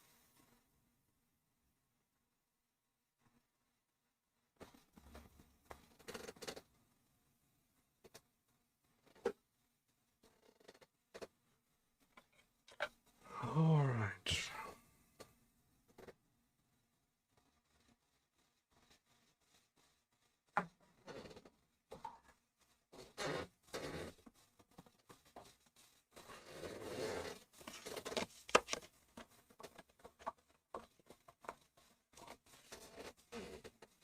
But I just love overlays, so you know that. And Continental overlays are just ridiculously beautiful. I've had some of the cheap like second tier safeties before, but they're nothing like the pierced filigrees. And you sold your Pelican books. The prices became so high it made no sense for them to sit on the shelf. I have the one that they came out with just a few years ago. That kind of details all the special editions. I thought that was kind of important for me to have because I run across, collections fairly reasonably.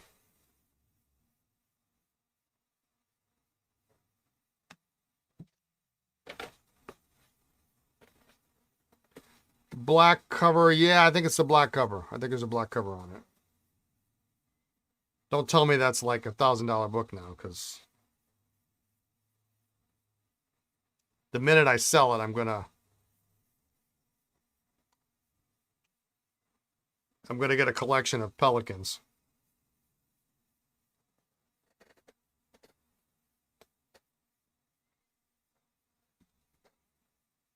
It was only a few years ago.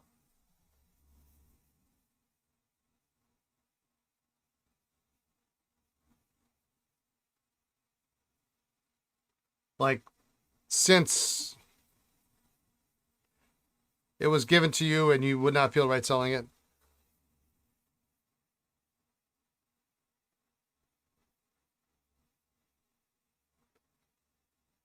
Yeah, we had a friend who was a pelican collector, and he passed away before the book came out.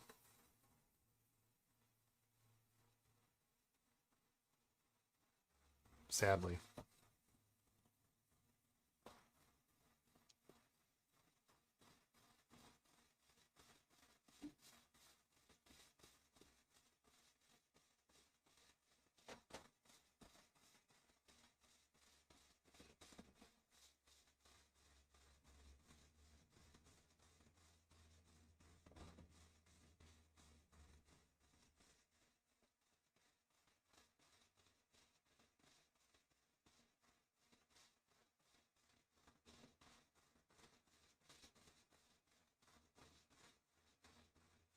Yeah, I was kind of hoping this crescent was going to have some really cool engraving on it or something, but I don't know if that's ever been the case. I guess I'm just speculating.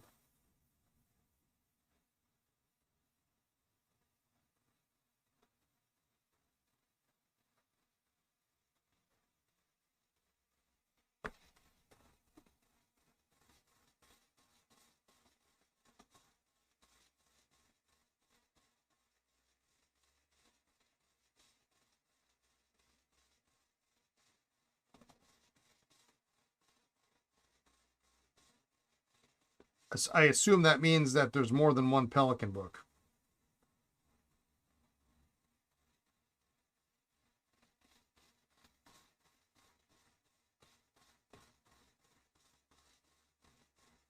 I think I've heard this story before.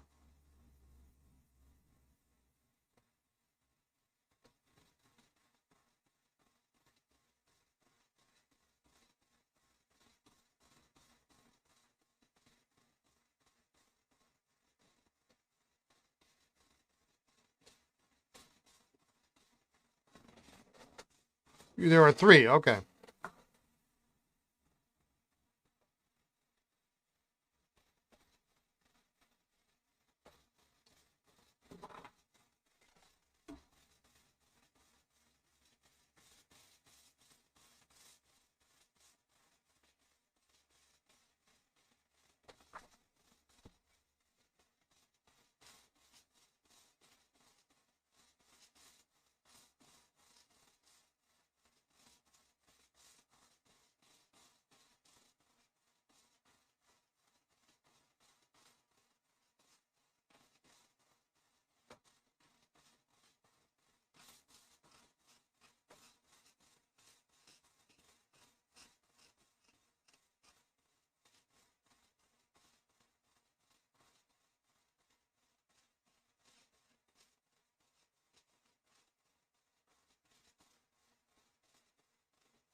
I might have two. I don't know.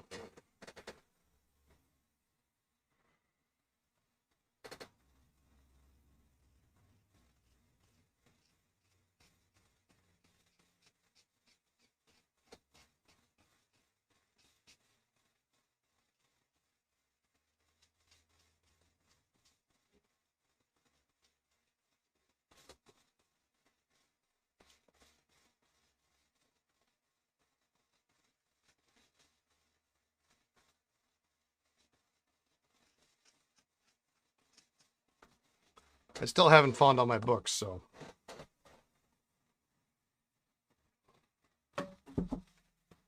That's a weekend project that I really don't want to undertake.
A little cleaner.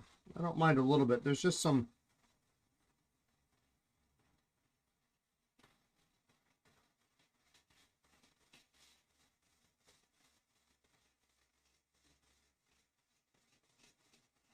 surface stuff on here that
well, I think that's as far as it goes.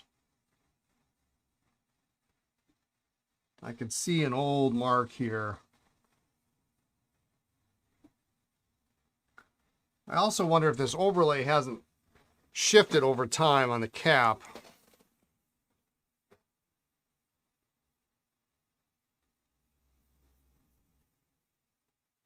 The vent holes don't actually line up with holes in the barrel.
All right, there we go.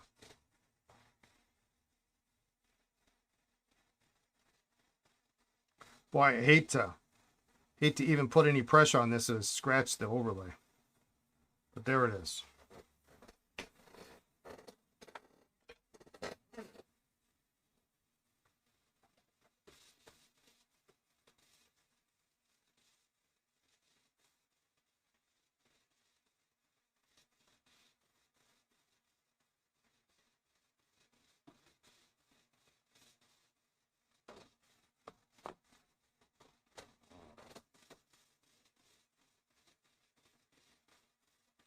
Whoever HCL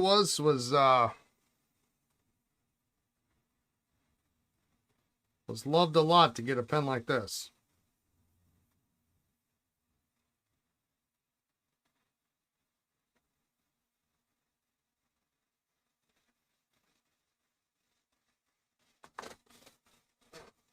All right, let's see.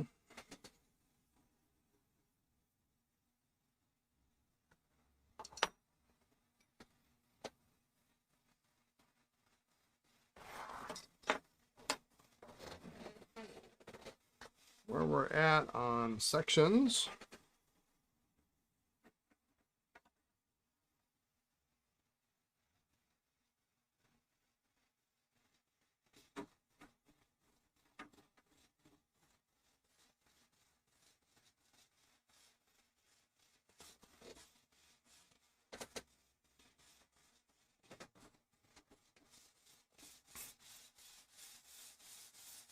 I'm pretty sure these sailors are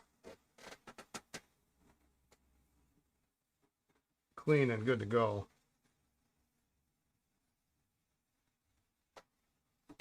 This pilot nib is really pretty.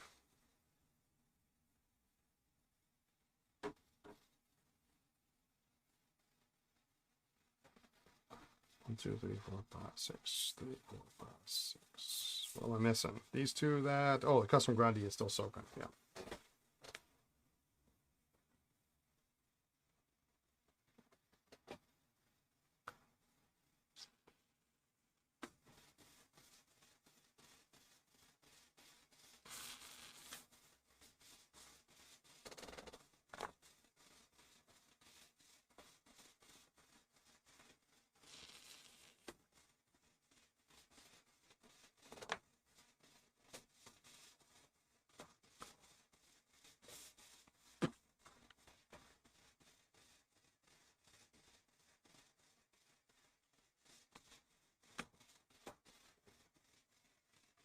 That one doesn't blow through at all.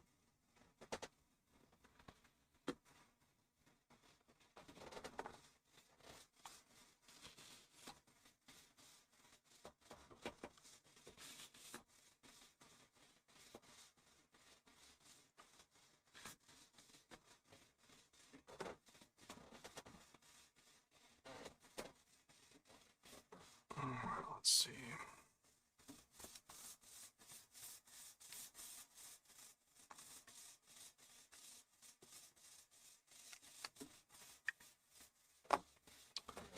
Um,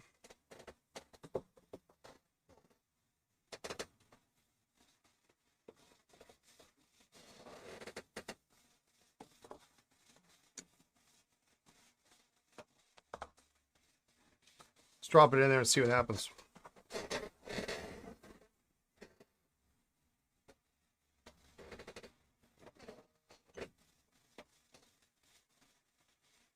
I'll move this off to the side here. All right, so this is going to be hopefully. Okay, that looks good.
Well, there is nothing to that feed.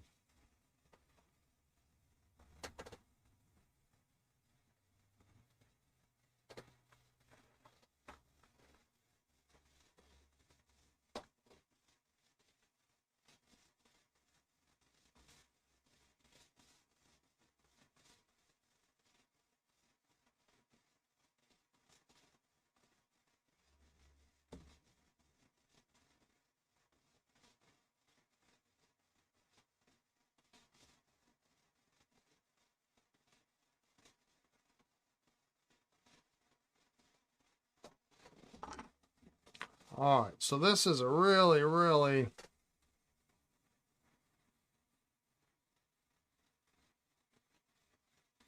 it's actually a salvageable grease jobber nib.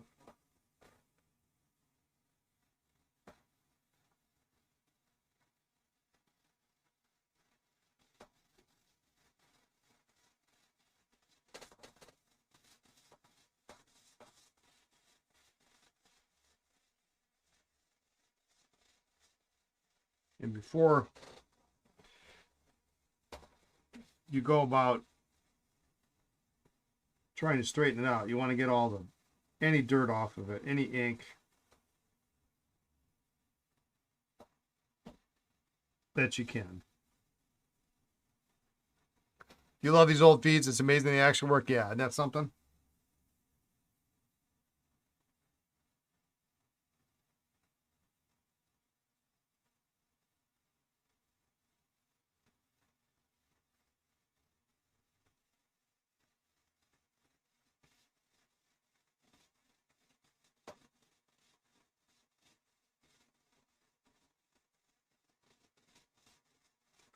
Now, before I go robbing Peter to pay Paul, because this lot also had another Conklin Crescent, but with a number 3 nib. I speculate this is probably number 2 size, not even though those aren't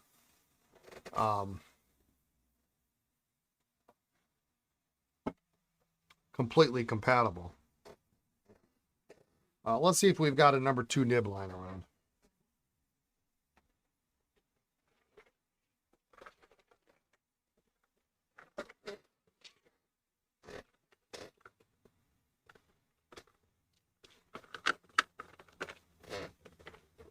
Unfortunately, I have not finished my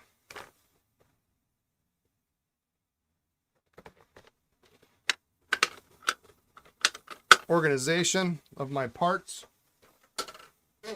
I got everything labeled today. Lisa made me labels for my bins, and I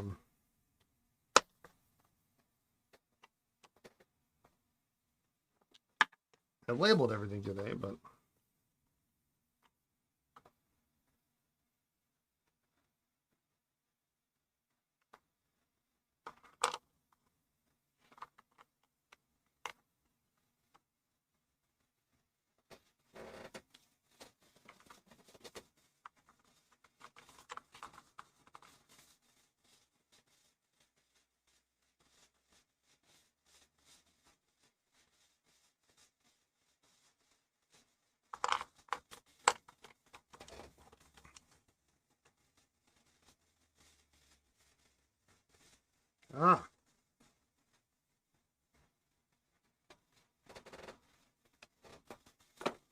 let's see if that works.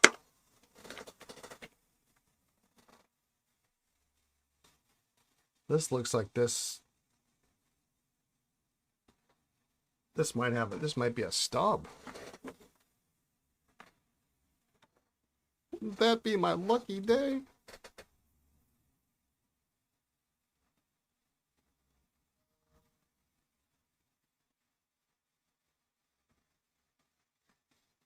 This is at least a medium. It looks right. Yeah, it's flexible for sure. Oh, is this a crack?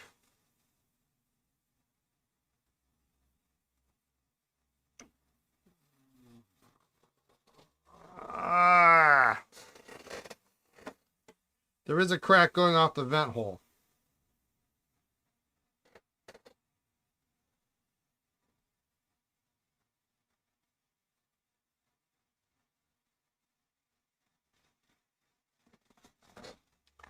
Okay.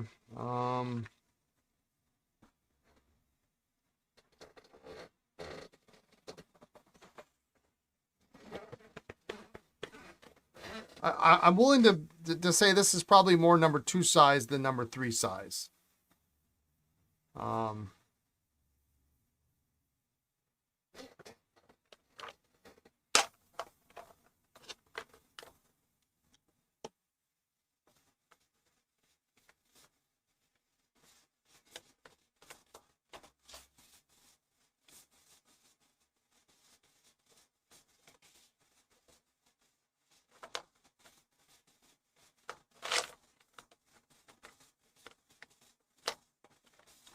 okay. Well, let's see.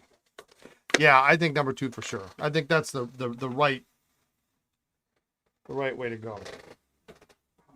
Oh.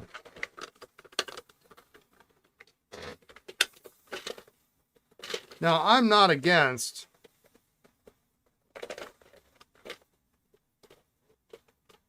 if you want me to look for one, well, just text me after the stream. I'm not going to have. Oh, you got to run. Okay, that's fine. It kills you not to see this pen completed live.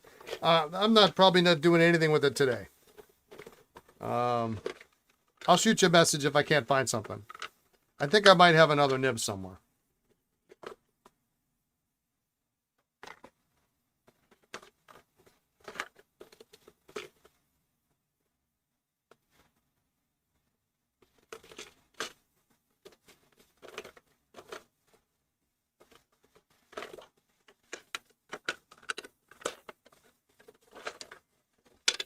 Yeah, have a good evening, Hans.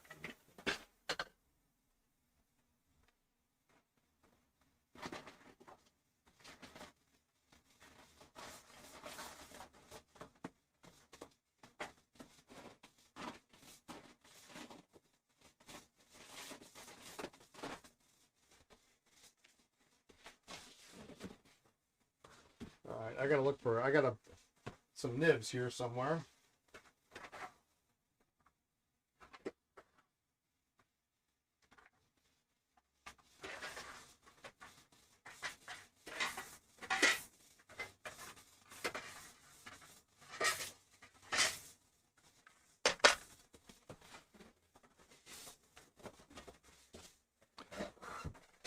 Now, the good news is it's a really common nib, so.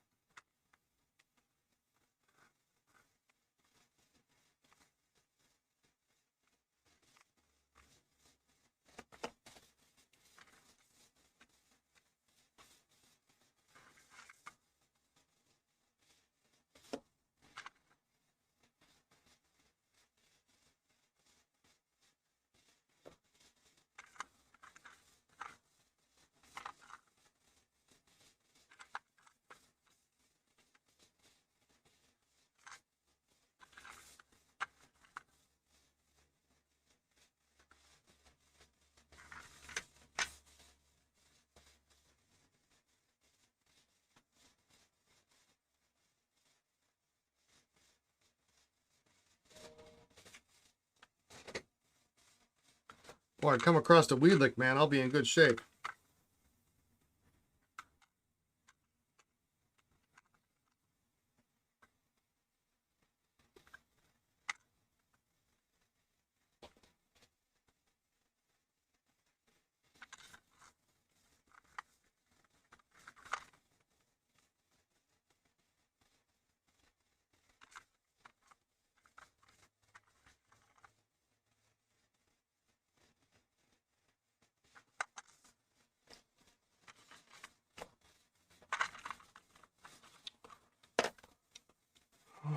Well,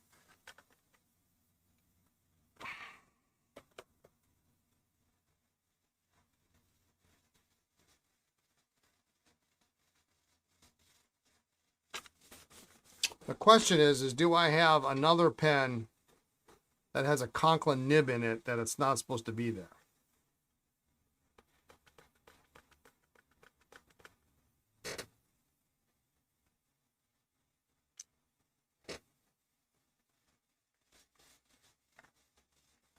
I'm going to put that nib there for now.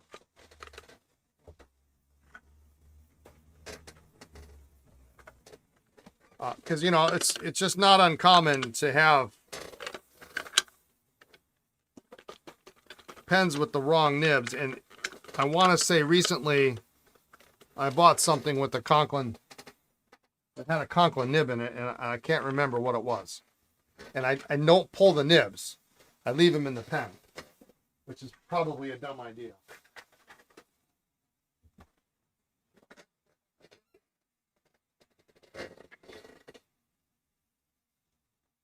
I'm trying to think what it might have been.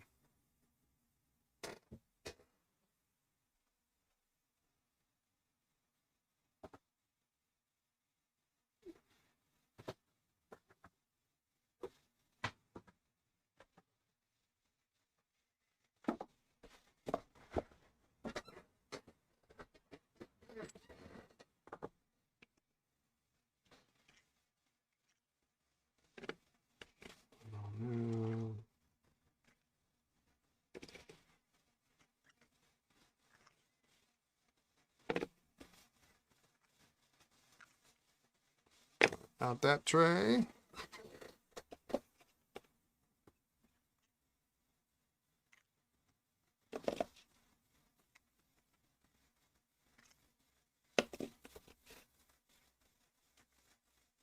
And you just never know what these are going to be in. I'm sure it's not any of these. I think these are both Watermans.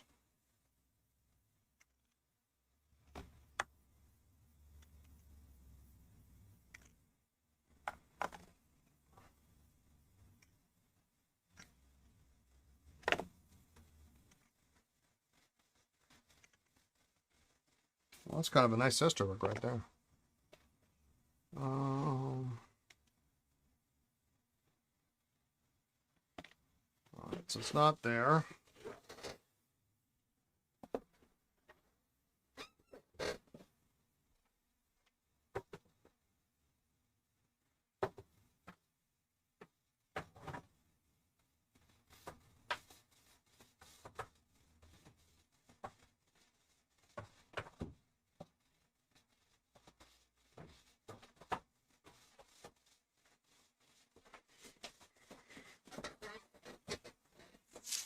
I'm certain there was a Conklin nib in something.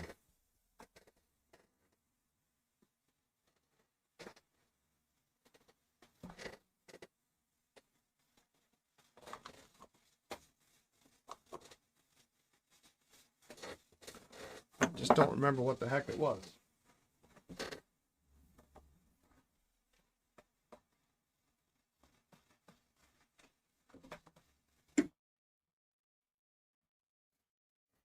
Well, I'm going to have to continue looking. Let's see if we got any progress on this. This just did not blow through at all.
Well, that's jammed up right good.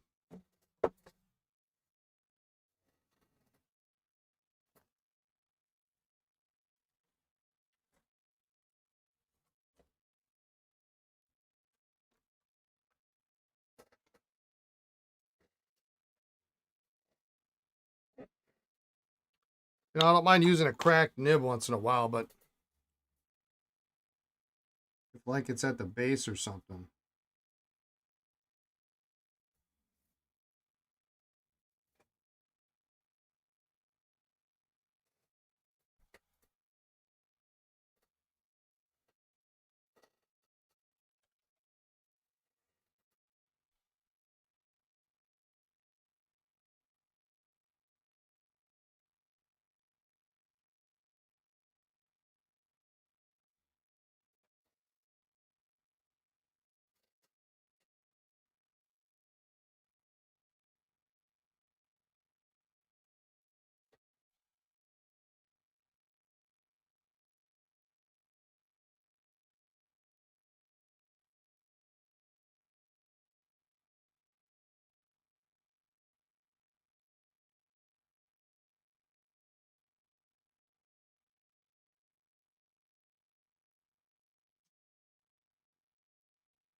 So it's going in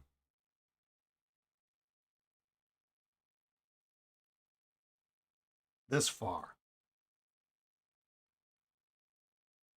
but we're getting something out of it. So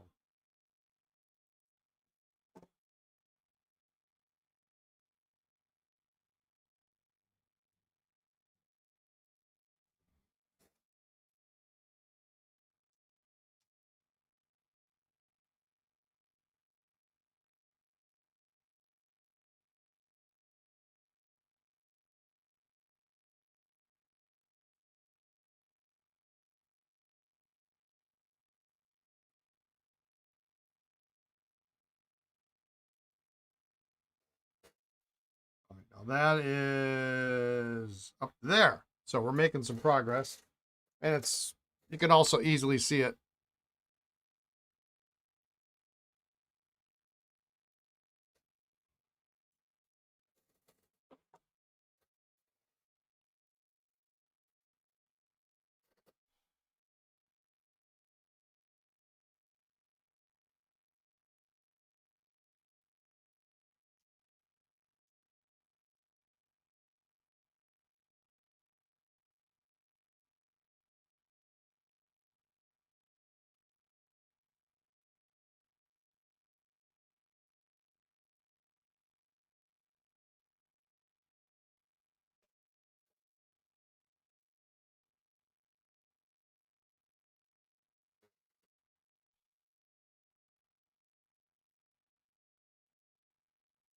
There we go.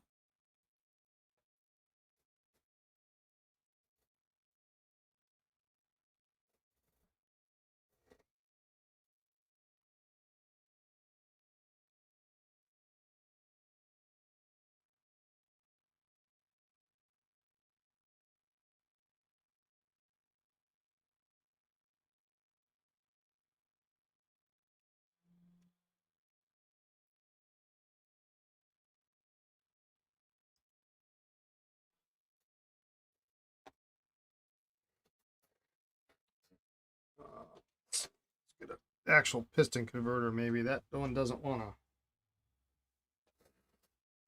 seat on here very well.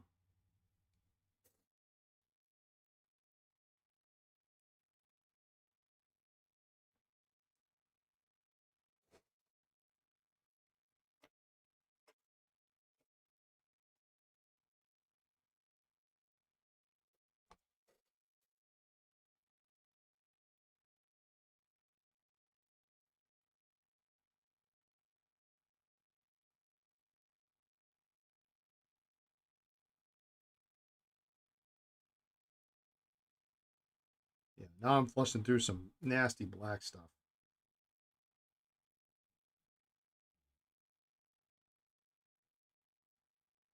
It's filling the converter.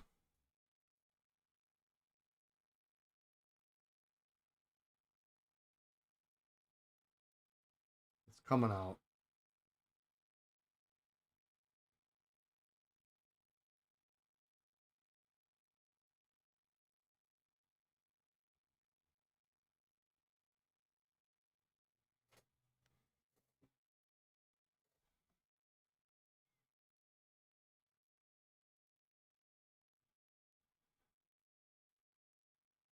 Yeah, now it's clean.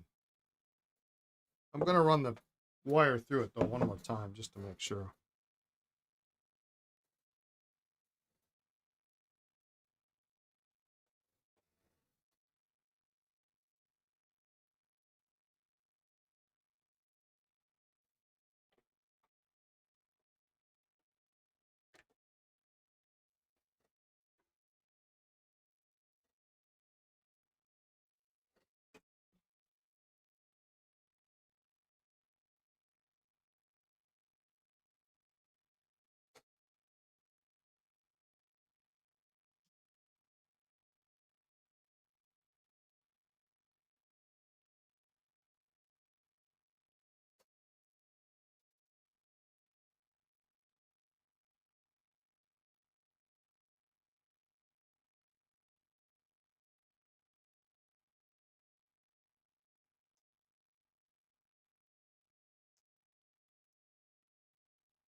All right.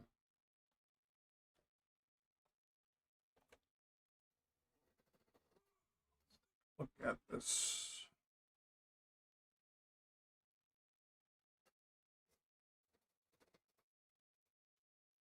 Grande nib was really pushing out a lot of black ink.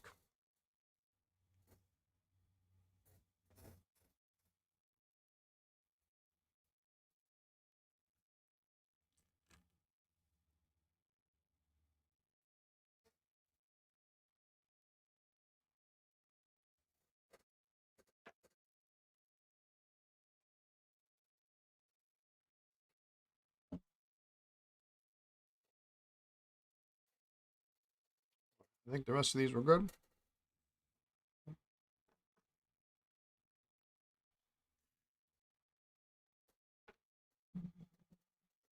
Where do I have a Conklin nib?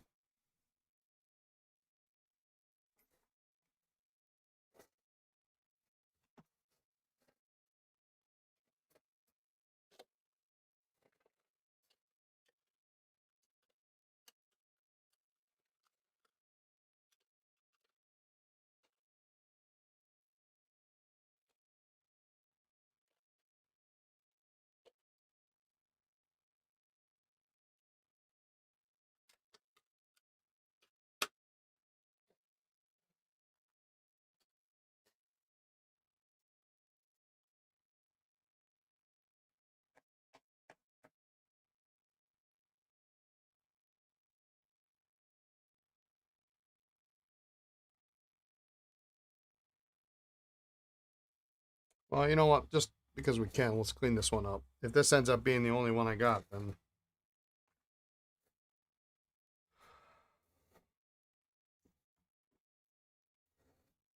it's not going to be very usable, sadly.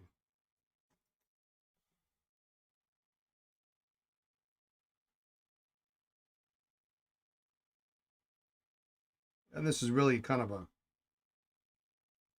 trophy piece anyway. But a nice pen like this should have at least a nice nib, non-broken nib.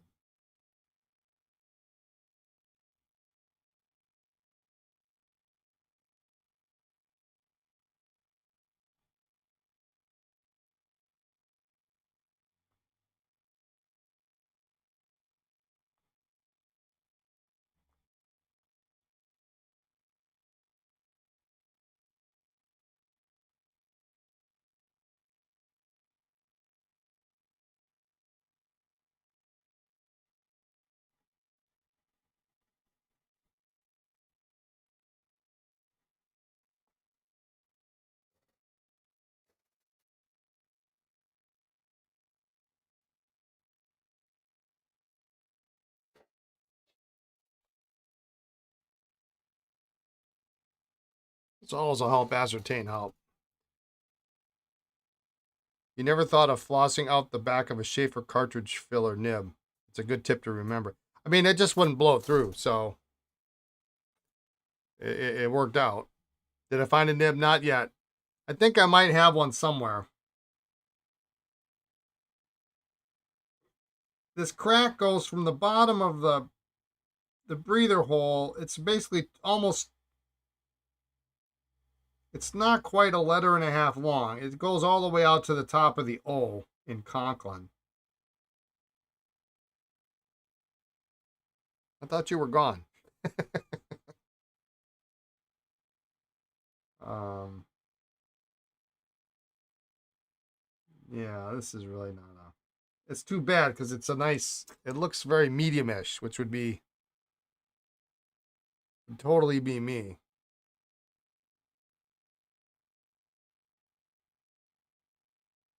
Oh, you had to help your neighbor. Okay. Um, I know, I have more than one pen somewhere that has a Conklin nib in it. You know, like a Parker with a Conklin nib in it, or um, I just don't know for the life of me.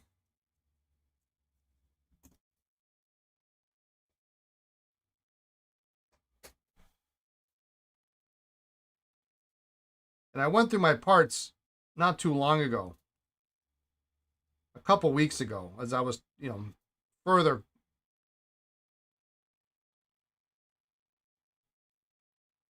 taking care of things. And I'm certain I saw a concha nib in something, but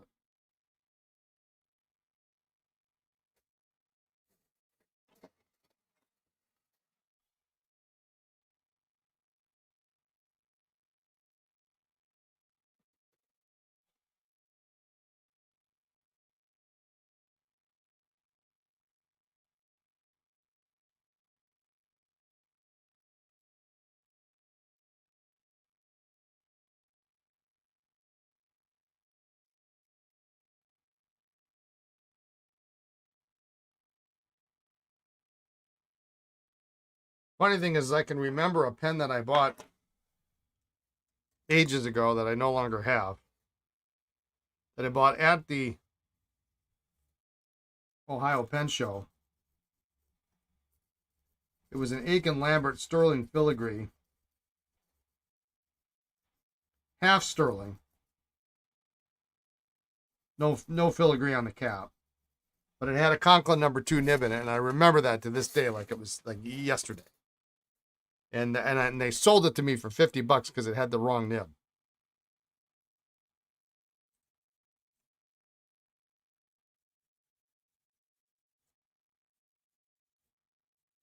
It was a very happy day in my life that day.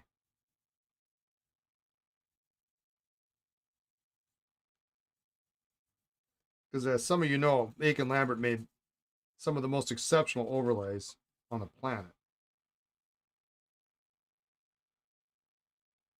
We done for the day, Juicy? All right. Thanks for tuning in. We'll see you tomorrow. What are we? We're at 4:45. I'm not even going to try to start with these. These are cleaned up. We'll look at the caps maybe tomorrow on these. Let's see what we got. I'm going to look for that nib. We can pump these with the converter. I don't think this converter works all that well.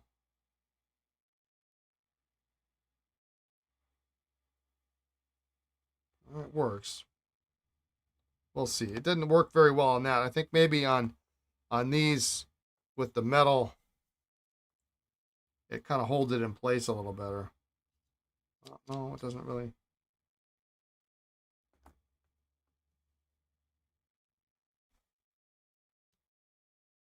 Oh, interesting. Is this nipple broken on here? No. Oh, shoot. No.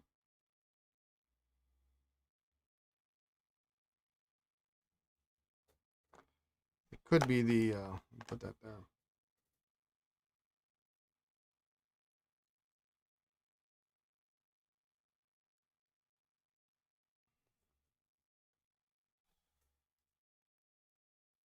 Let's see how this is.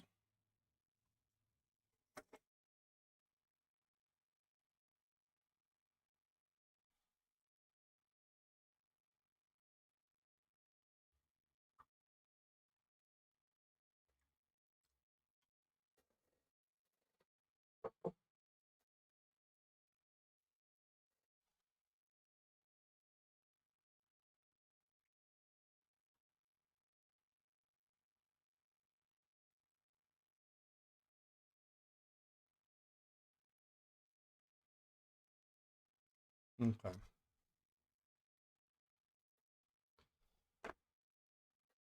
That's good. These should all be easy testers tomorrow.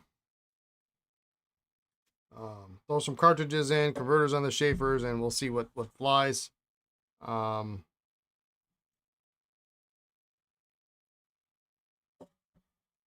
love to be able to sack this up, but until we can find a nib, it's stupid to do that.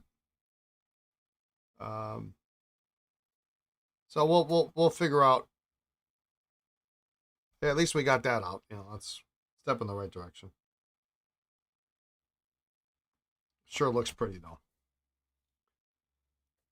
All right. I think I'm going to call it a day. I think that's a good place to stop for now.